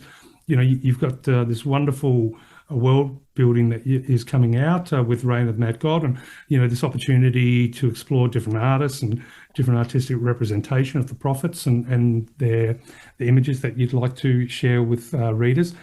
Have you got any ideas moving forward, or even in the sort of near future, of trialing different mediums? For example, digital video or VR, or is there something that, in the back of your head you'd like to explore, when it comes to mishmashing the mediums? Well, with Reign of the Mad God, because it's kind of how the story's progressed and how it's evolved, and the different inspiration, like where I'm taking inspiration from, how I mentioned Warhammer 40K, that's a tabletop game. It's kind of everything now. There's I think there's been some series on it, like short series, or at least maybe short movies, tabletop video games. It's books, a lot of books, and I wouldn't mind like maybe exploring the idea of a tabletop or like a card game with these characters, because cool, yeah, how big the world has gotten now. I wouldn't mind exploring it. I mean, if I could break into games with my stories, that'd be great. It's full circle. The inspiration, and I've got the stories going. Now it's going back to create games. Have you looked into that? I mean, because I've always been curious in the back of my mind, like, do their gaming companies come up with their own stories, or do they also, accept submissions and just like a movie production house might accept scripts and screenplays? So I haven't looked at it too much myself yet either, because I'm more focusing on the writing craft at the moment. But I think that it probably depends on the company. Like if you look at Namco, that did the Dark Souls series, the Dark Souls series is very heavily story based, and so I think it depends like what kind of games the companies make. If it's just kind of like mindless shooter, which has its place. I love mindless shooting, but oh, definitely, yeah. But some come to think maybe do want more of a. There was one. I'm not sure if they're around anymore. Telltale Games. They like exclusively made story-driven experiences, and I guess they're kind of like interactive movies in a sense. I'm not sure if they're still making things, but yeah, I guess I think it comes down to the company. Kind of like if you're looking for a publisher for your book, you got to find the right publisher that'll fit what you're writing and your style and all that. So find a good agent. Yeah, I'm sure like with something with self-publishing as well. What I like about it is that you do keep all creative control. No one's going to tell you like take this out or put this in or something. So with games as well, there's a lot of opportunity for people to try and jump on and get your game to, I guess, promote this or that. And if you extremely expensive endeavor trying to make games, but if you have that funding, you retain a creative control. So hey, if I reach the point where I can make my own games, I'll probably do that. Well, you might want to start off with an app, something. Yeah, true. Yeah. Choose your own adventure app. That's something I'd like to do. I'm also fascinated. I've seen a couple for now, but sort of new ways of storytelling in VR.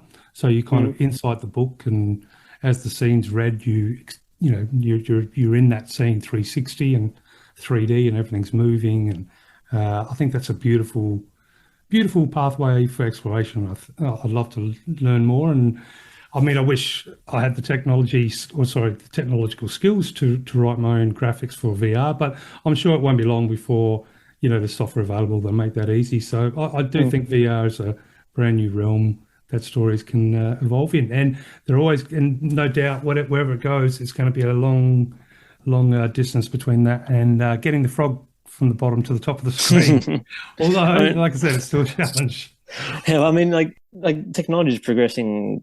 Like I say frighteningly fast, but that has a negative connotation. Just that, because I don't think technology we shouldn't be scared of it. But like, I mean, we went from something like Pong, and now we've got these really amazing, impressive worlds. Like, and they just keep getting pretty rapidly improved upon, and so it's progressing, but it's so fast. So who knows? Maybe soon there will be technology that like even people who aren't that adept with technology, we can start to produce maybe even like a smaller scale version of our stories as an app, as a VR experience, as something like that. Oh yeah, that'd be magic. And what really makes me happy is, yeah, you're right. You could use the term frighteningly fast. I think a lot of people would find that appropriate. But what is magic is, when we're looking at the evolution of gaming, it really is, we're just seeing a transition of how to tell stories. And so the story is still there. The story is still the number one thing. And we're just developing different ways of sharing the stories. Because after all, that's what we are, as far as the good side of human beings, is we're storytellers, and we want to share stories. From sitting around the campfire, telling a story, to now possibly, going into VR lands and games and all sorts of just, at the end of the day, it's still just telling a story. So, and something tells me, Joshua, you've got a whole lot of stories to come out. Yeah.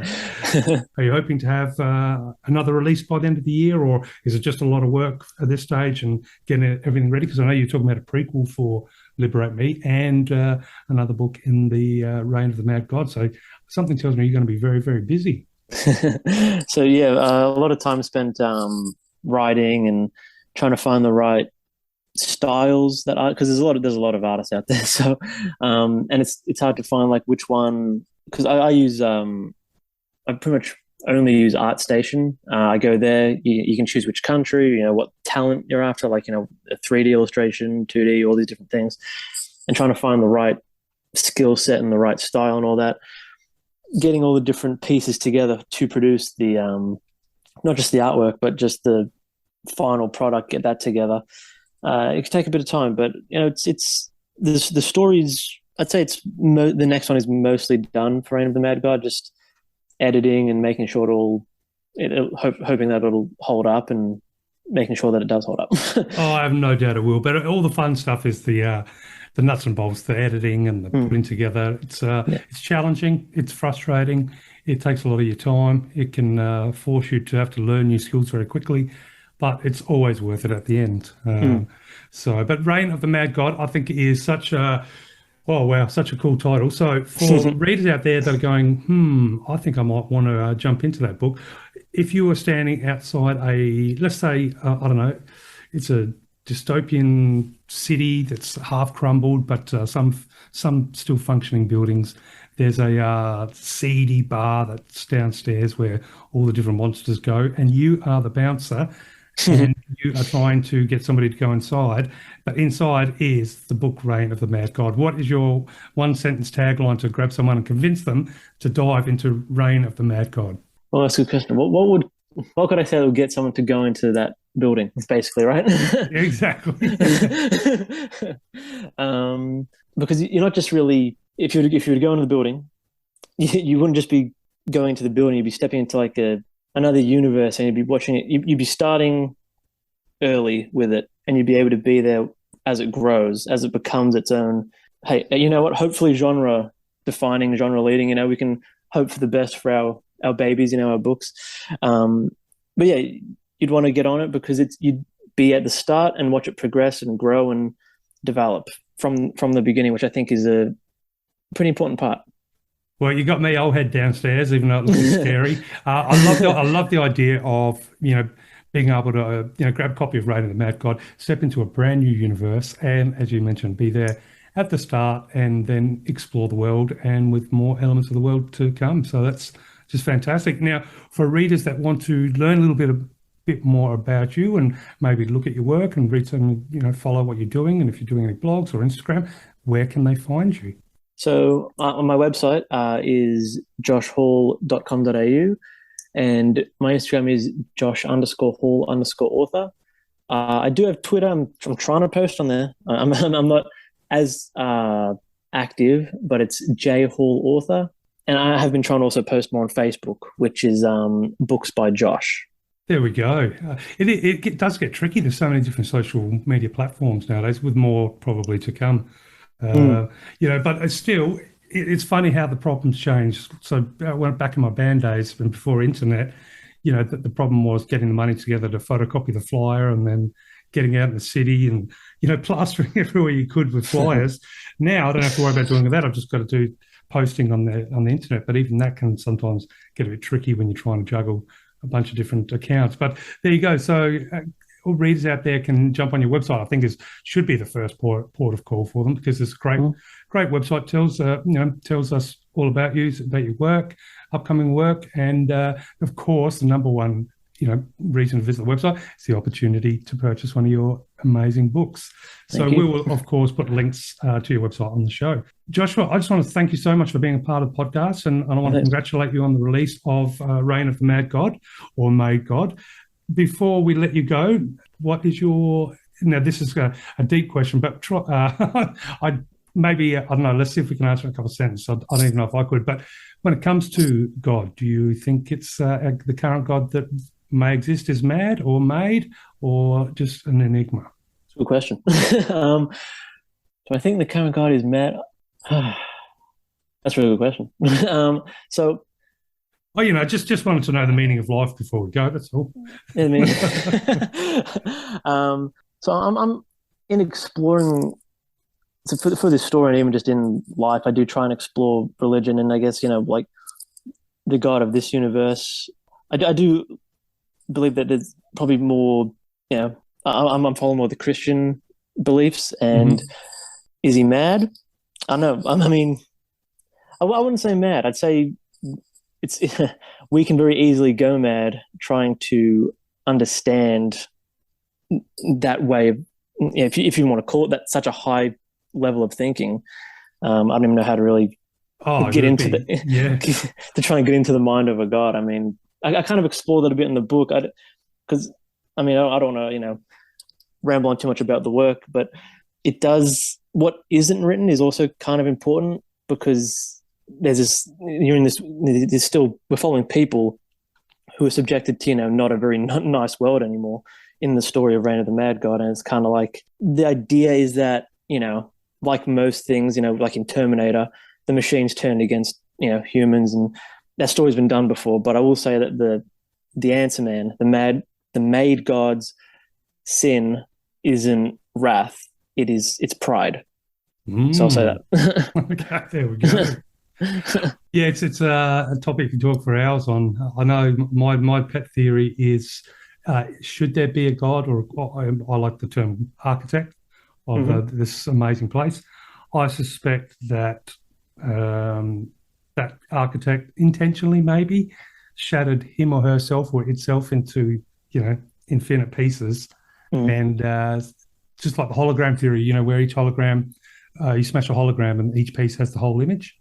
Yeah. So I'm thinking, and we do say that God is we're made with the image of God. I suspect then, if the architect was smashed into infinite pieces, we each retain a little bit of a piece. So we've got the whole there, but to actually recognise it as a whole might possibly drive us mad. And who is it to decide between a madman or woman or mad person and a prophet? because I think both appear the same.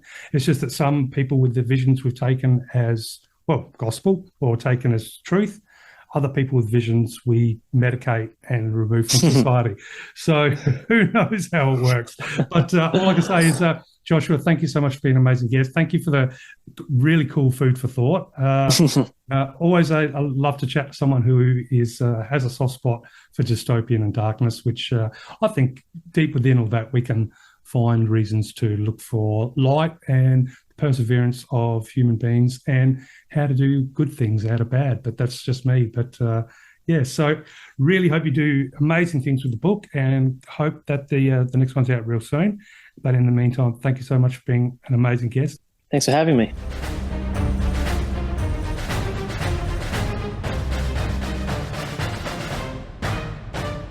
Well, thank you to Joshua Hall for an absolutely brilliant chat and so many different ways to bring literature and creative arts and, you know, the mixed media and all of those things. So fantastic. Oh, damn it, I said fantastic. Now you've got me saying it. Well, maybe, I think, do you know what I'm going to do soon? I'm going to cut a couple of opals. Yeah. And I'm going to make a contest for our Australian Book Lovers podcast listeners. And I think I'm going to go for the best word to replace fantastic. That can be used at least multiple times for a while because obviously... Until people get sick of it. Yeah. Yeah. And I'll give away some opals. In fact, I'm going to do that. So start getting out of the thesaurus and trying to work out. Because it's hardwired in my brain too. Fantastic. But it's such a good word. It is a good word. It is a good word. And it's okay to use it. But let's get back to Joshua. And so many thoughts inspired. But one thing that really is of interest to me both as a science fiction and fantasy author is how to create gods and how to have those kind of omniscient beings interact with your story without kind of, you know, taking them over. And I found a really good article by Pro Writing Aid. So I mentioned last episode, I think that I use that in my editing. But Pro Writing Aid also does blogs. And this is a blog by, just give me 2 seconds, this is a blog by Kathy Edens. And she's a copywriter, ghostwriter, and content strategy specialist. And this was published in 2019. But it's titled How to Create God Characters for Your Fantasy World. But she talks about creating science fiction gods, creating fantasy gods, giving gods powers, creating their lives. Are they immortal? All of those kind of things. So really, you know, where to start is with the traits. So what are they gods of? Are they benevolent? You know, do they carry a bow and arrow? That's, you know, a bit cliche perhaps. But, you know, borrowed traits from, you know, gods in old Greek, Roman or Norse mythology. And those have been done a lot. But we're really good to think about, you know, quite different things and think about the characteristics. So good or evil, liars, thieves, nefarious, uphold a creed. Do they do things to each other or to mortals, or what do they look like? How do they interact with human species? Are they immortal? Are they alien? Do aliens have their own gods? So many different ways that having someone who has more power, you know, than you, has magic or has the ability to manipulate technology, has elemental power. So it was a really interesting read. So jump on there and, of course, just put more, you know, magic and those kind of people in your stories.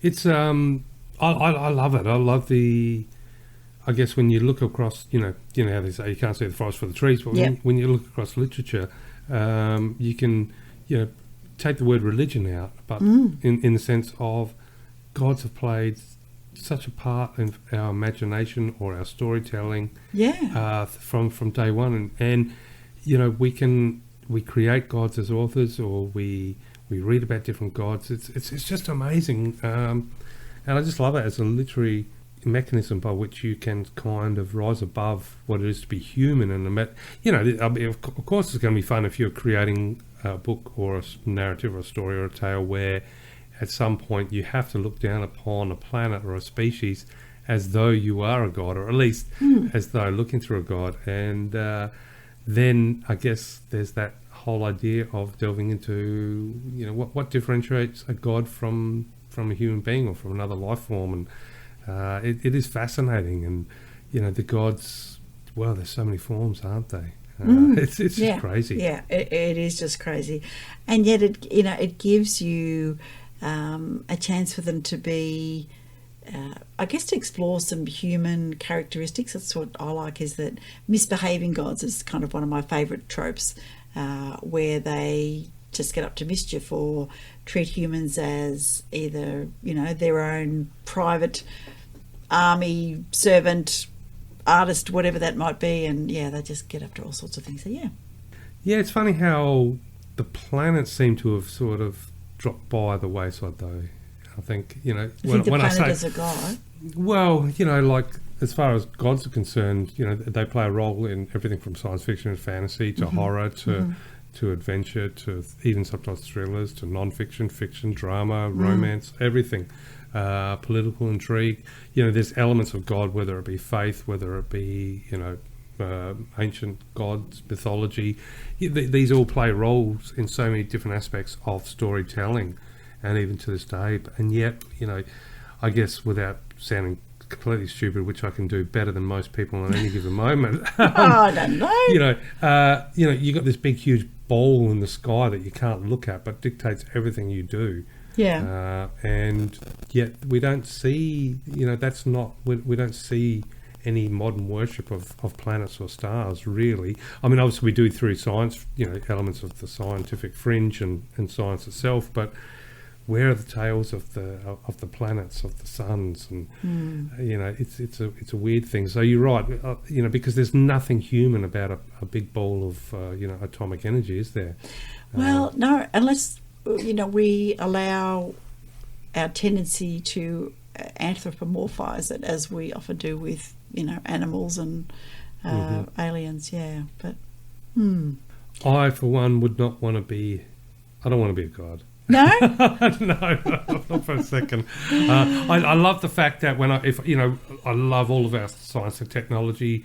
I love what we are capable on the good side of things as human beings. I love the majesty of standing there under the canopy of stars on a night that's so crisp that instead of a blanket of stars, you're literally within this three-dimensional, light beam chandelier of just endless time and spiritual just awness.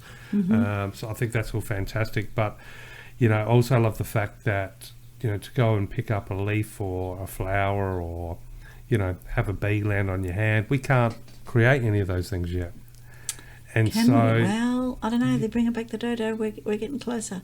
So when science can build a bee from scratch, and I can go get one from a vending machine, then I'll start to think we're playing with God. There you go. So have you seen those articles that they do believe that they can bring back the dodo from, basically they can, clone it? I'm definitely aware of the idea and the concept, and we can but definitely unlock certain I think mathematical and biological rules. Yeah, but should they is in fact the answer. So, that's probably a discussion for another time. I think it's time for a quote. I don't know. Are dodo birds cute or not? Well, not particularly. Where is their place in the ecological ladder if they do come back? It's worth having a look at a little bit of research. But also, dare I say it, the inimitable Jasper Fforde, who's a British writer, and people who know him will know his kind of tongue-in-cheek, slightly Python-esque writing, is contained in the series, the Thursday Next series, where Thursday Next is in fact a literary detective, and she jumps in and out of books to police literature. She has a dodo. There were cloning, and you can get a cloning kit for dodos, and there were all sorts of bits and pieces missing as they gradually got better at cloning. But yeah, so Pickwick is her dodo, and really just about all he ever says is plock. So, but of course he says it a little bit like Groot. I am Groot in the Guardians of the Galaxy movies. Well, Pickwick is plock. So yeah, so they're back, but they don't necessarily provide much apart from comedy sidekick in. Well, you've got me thinking about, I want a fluffy purple dodo bird which sits on my bedside table at night, who does nothing but sits there and watches, and if I sleep through my alarm, he just pecks me and says and plop. Then yep. Yeah, and then jumps on my desk when I'm writing, and yep. I start like cruising on Reddit or looking at YouTube, it goes whack, whack on my hands. There we go. So let's bring them back. But no. Well, the other thing they brought back in the Just Before It series is, of course, mammoths. But then the mammoths migrate, and they used to stomp through people's gardens, but people weren't allowed to have a go at them because they were, an endangered species. So, yes, just be careful what you wish for.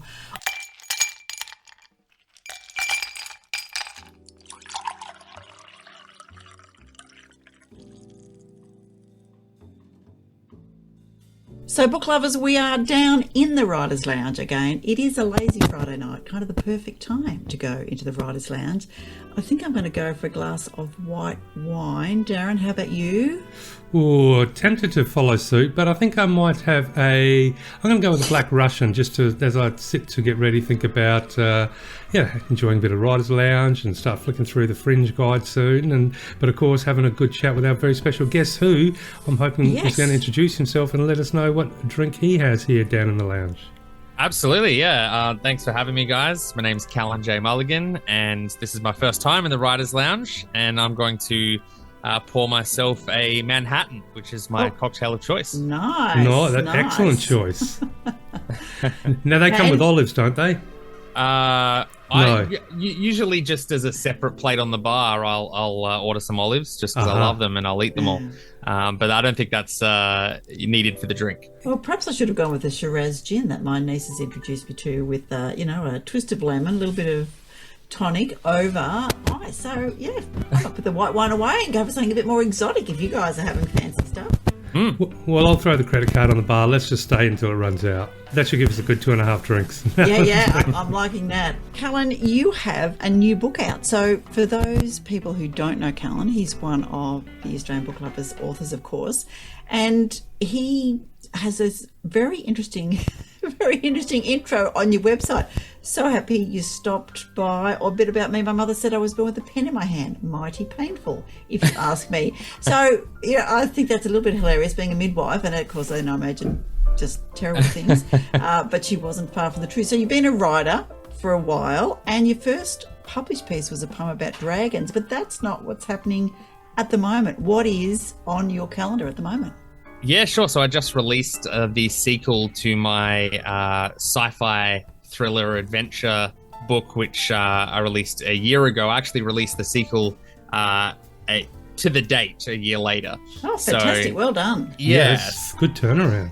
Yeah. So it was a painful process, but and you know what? I didn't actually plan on even writing a sequel to Astrius. I had a chat with Darren about Astrius on the podcast. There was never a sequel really planned, but it was so well received, and a lot of readers just wanted to know what happened next. I have this weird thing about ambiguous endings, which is probably shot myself in the foot a bit, but it really sort of forced me to look at a sequel and write one. And I'm glad that readers wanted it, because it gave me the opportunity to explore the world and the characters a lot more and give it a sort of an ending it deserved.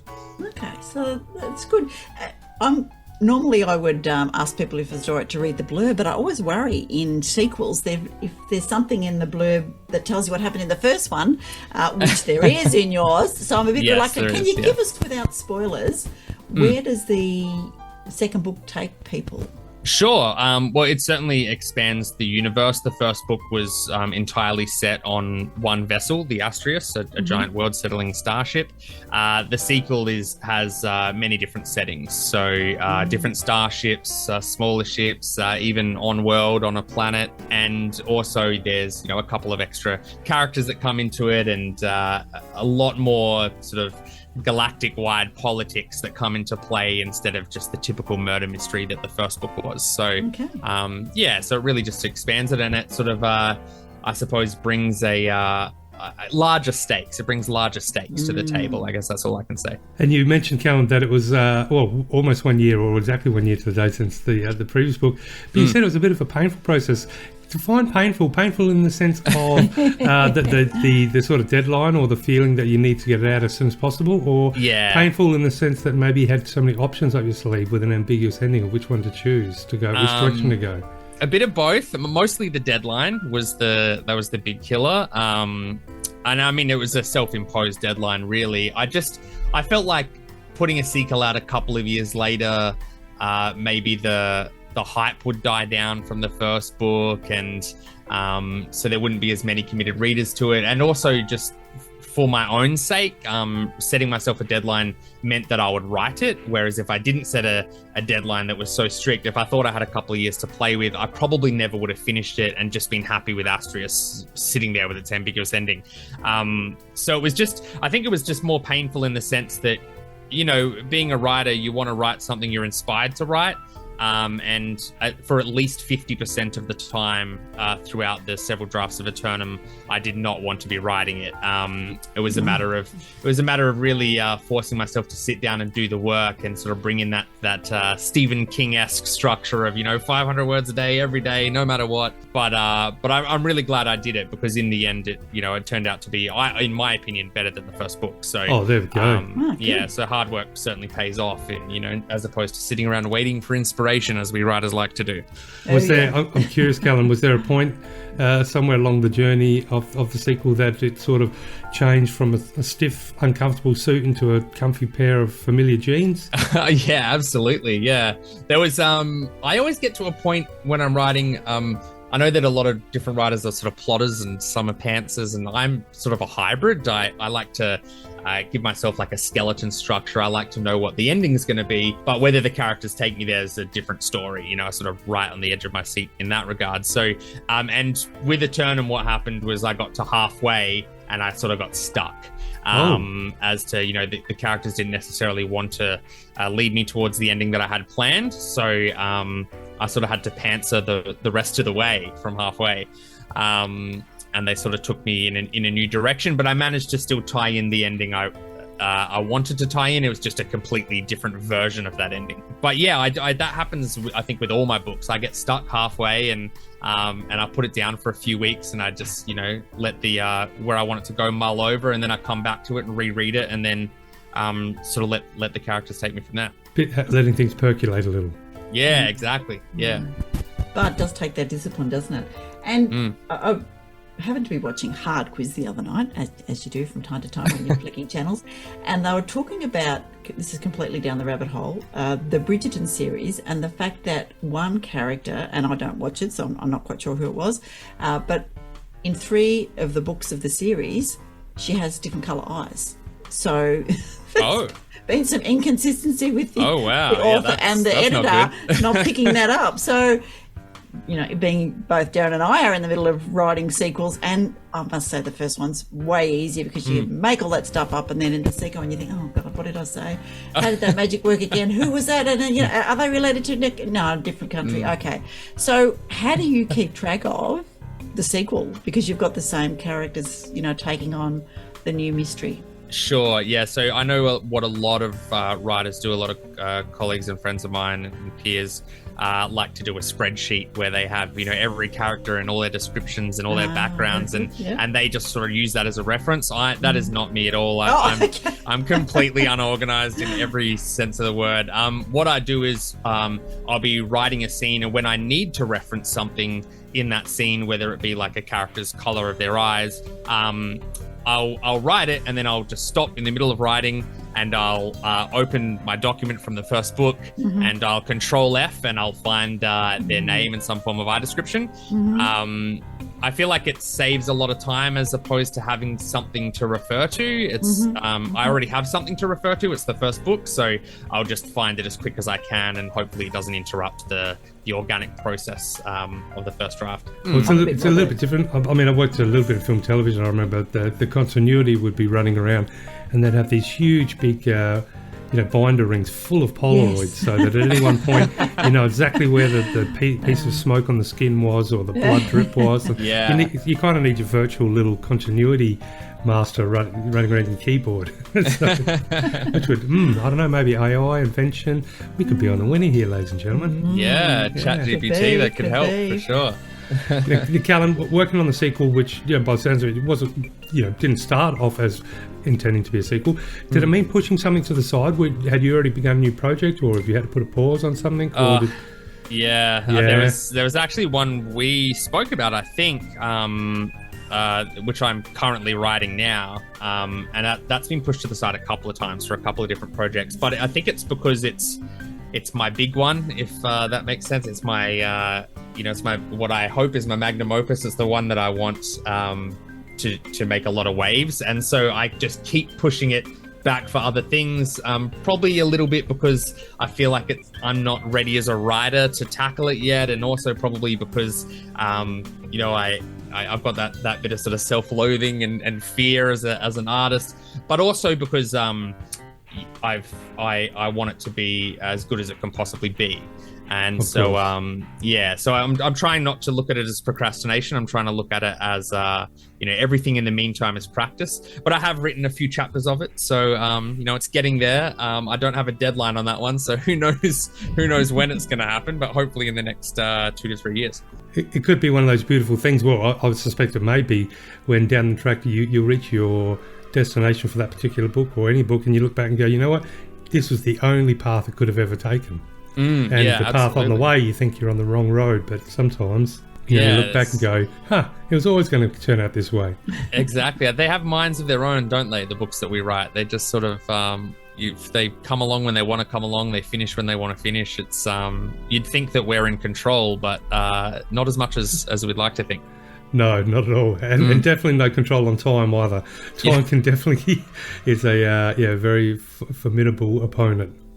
Now, Callan, you've got a fantasy book. Yeah. That's full of sci-fi fantasy. Go ahead, tell us a little about that. Yeah, I've got a fantasy coming. That's one of the projects that's pushed my big one to the side. It's called Charlotte and the Skyfaller, and it's actually sort of a middle grade fantasy, sort of a portal fantasy for kids.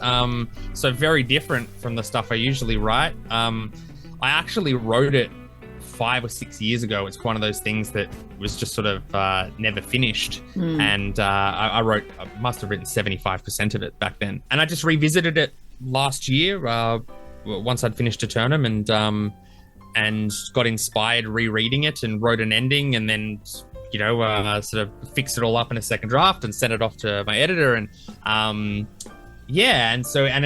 think I'm happy with what it is now. So I've sort of announced it as something to come in the next 12 months. I don't have a set date on it yet, but what I'd like to do is actually do all of the illustrations for it and have it, written and illustrated by me. So I've got a bit of practice with the old pencil and sketchbook, I think. Not digital illustrating? You would pencil sketch it and then it'll be digital. I've got a Wacom drawing pad, so I can draw it all in myself. But I'm worried because I've never published anything I've ever drawn. But I've been drawing my whole life, so hopefully it's not terrible. But it'll be yours excited anyway. Yeah, exactly. Oh, you got me jealous. I'd love to be able to even begin the thought of being able to illustrate a scene or even a bit of a character, but it'd essentially be squiggles, and that's not going to help in sales in any way. But I can imagine it'd be super fun being able to sit down and start thinking about what you've written and then thinking about the approach to the actual physical drawing or the animation and creation digitally. Yeah, it's very, very exciting. And also, I find illustration to be very meditative. So it's totally different from writing. With writing, it's meditative in the sense that you get to a point when you're drafting where you really get lost in your own world, in your own story, and it gives you that escape, which is obviously why we do it, why we love it as writers. But illustrating is very different. It's very repetitive, mindless. It's not so much of an escape as it is a really deep meditation. It's just super relaxing, just drawing the same lines over and over again. So I'm looking forward to that because it will give me a break from the writing and the creating. Well, holding a different kind of pen, Yeah, and I suspect maybe moving forward your walls will be plastered with character portraits, so you won't have to go searching Control F. You'll be able to look straight away and see eye colour, scars, clothing. Maybe we'll see. We'll see how good the drawing gets, or how many Manhattans I have. Exactly. Yes. Well, where can people find you online, Callan? Sure. So my website is the best way, callanjmulligan.com. It's got links to everything there, from podcast interviews like this to to different book releases and all my other sites and things I've got going on. Also, a benefit of visiting the website is I do give away a book for free when you sign up for my newsletter. Yeah, I saw that. My newsletter is only once a month, so you don't get any spam in your inbox. That's the only thing I'll ever email you. And you get a free ebook out of it as well. So it's a pretty good reason to come and join the fandom. Definitely. Free books are always a bonus. And have you got any special promotions for the hot new release of the sequel? Or have you got any events planned? Or Look, just the basics, doing the rounds with podcasts online. No radio interviews this time around. I really did want to let Eternum stand on its own feet as opposed to promote it as widely as I did Astrius. But so far so good. We hit the top 100 hottest new releases on Amazon for a couple of days. Amazing. That's good. That's huge. Yeah, I'm very, very, very happy about that. So now we just leave it in the hands of the readers, and hopefully the reviews start pouring in. Which I'm sure they will. Good to hear. Can never be too many sci-fis out in the world. So all good. I'm currently reading a brick of a book by Peter Hamilton. He does like to write bricks, but... are you on the realities dysfunction? No, I'm doing Pandora's something. It's a duology. Pandora's Star? Yes, Pandora's Star. Oh, and I read his The Dreaming Void and those ones. I don't know what the name of the series is, but yeah, I liked it. Although I must find I'm skipping the descriptions a little bit. So that's not going to be happening in yours. You've got 212 pages in Eternum, according to Amazon. Yep, so, it's fast paced. It'll fire everything at you. Yeah. So you could say it's a nuclear read, Callan. It is a nuclear read, yes. Yeah, good on you, Darren. Good on you. It's late. It's Friday night. All right, I am going to take the rest of my drink and head home for some tea. So thanks for dropping in, and we will see you on social media, no doubt.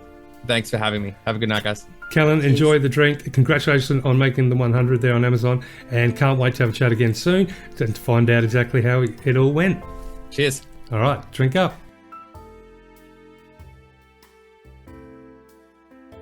All right, a quote. Darren, tell me your quote for the episode. Okay, so for my quote this week, and I have broken the rules, so I've just got the one, and it is, of course, based on the concept of gods and literature and all those fantastic things that author Joshua Hall gave me the ability to have a ponder and think about. Now, I didn't even get the name of who wrote this quote, but I like it. It is as follows: "The gods conceal from men the happiness of death so that they may endure life." Oh.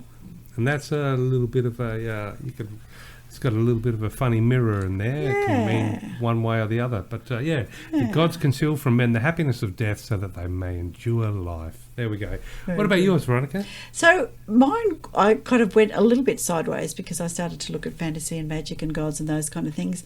And this is one that I'm pretty sure I've shared before, but it is one of my favourites, by Arthur C. Clarke. Now, many people who read science fiction and fantasy and will know that Clarke was a science fiction writer, but he was also a futurist and an inventor. So he was a British Sri Lankan national and wrote so many fabulous books, including the one that spawned 2001: A Space Odyssey. So, which, the technology became a kind of god, Hal, what are you doing, Hal? But anyway, all of those things. This particular quote: "Any sufficiently advanced technology is indistinguishable from magic." Yes. I love that one. And it kind of brought the kind of God powers, because if you've got technology, it looks like magic, or it looks like you have this amazing power, but it really is just technology. So, yeah. I still don't understand how, a 3-hour spectacular movie can be plucked from invisible air. And I don't know. So, yes, it is indistinguishable from magic. Yeah. So, what about our tagline for episode 76? Well, it sounds like we need to be coming from on high as either benevolent or not so benevolent gods, telling our listeners what they should do rather than saying, remember. Well, as a god, we would suggest remember, otherwise we strip free will, and that's a whole kind of and look, there are paradoxal words. Good gods written about, and benevolent, compassionate people. So you're right. I shouldn't fall into that. The gods are nasty, but I like those ones that are a bit naughty. So there you go. Yeah, but we're not jealous gods. So, no, not at all. All right, let's try it. We are peering through sunbeams through a patch in the storm over a I don't know. A crowd at a writers' festival. How about that? That have just discovered a library that has been encased in jewels and concrete and hasn't been open for thousands of years. We've just burst open the doors, and people are wondering what to do. And they look up to the sky, and our voices come down, and we have to say,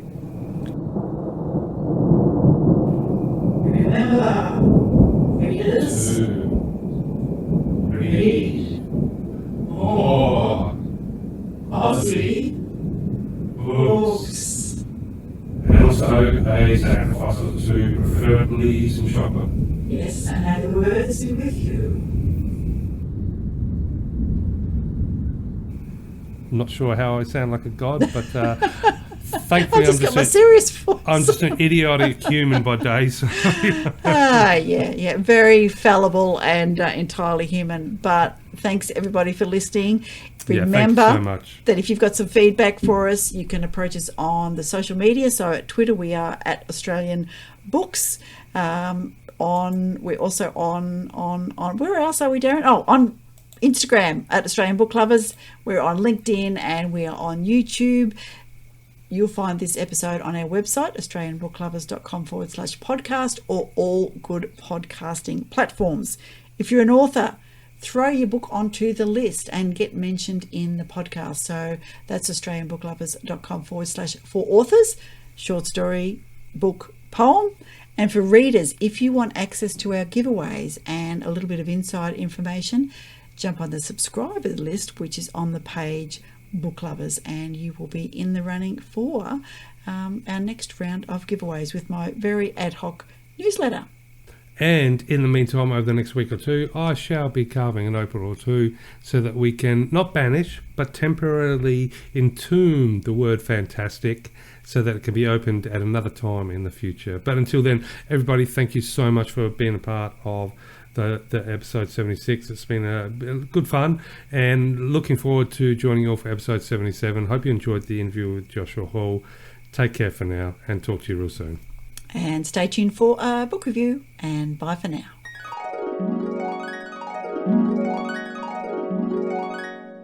Terra Nullius by Claire G. Coleman. Compelling, confronting, and clever. I can see clearly now the book is finished, but until then, a well-drawn and familiar landscape populated with very real characters. They carry the story and hold their worries and joys close until ...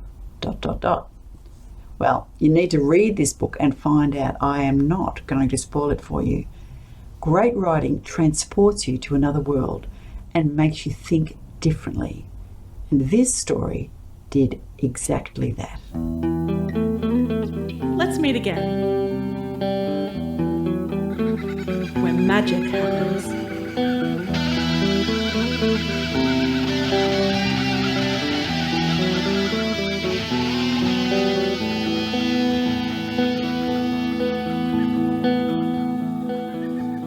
Australian Book Lovers acknowledges First Nations peoples and recognises their continuous connection to country, community and to culture.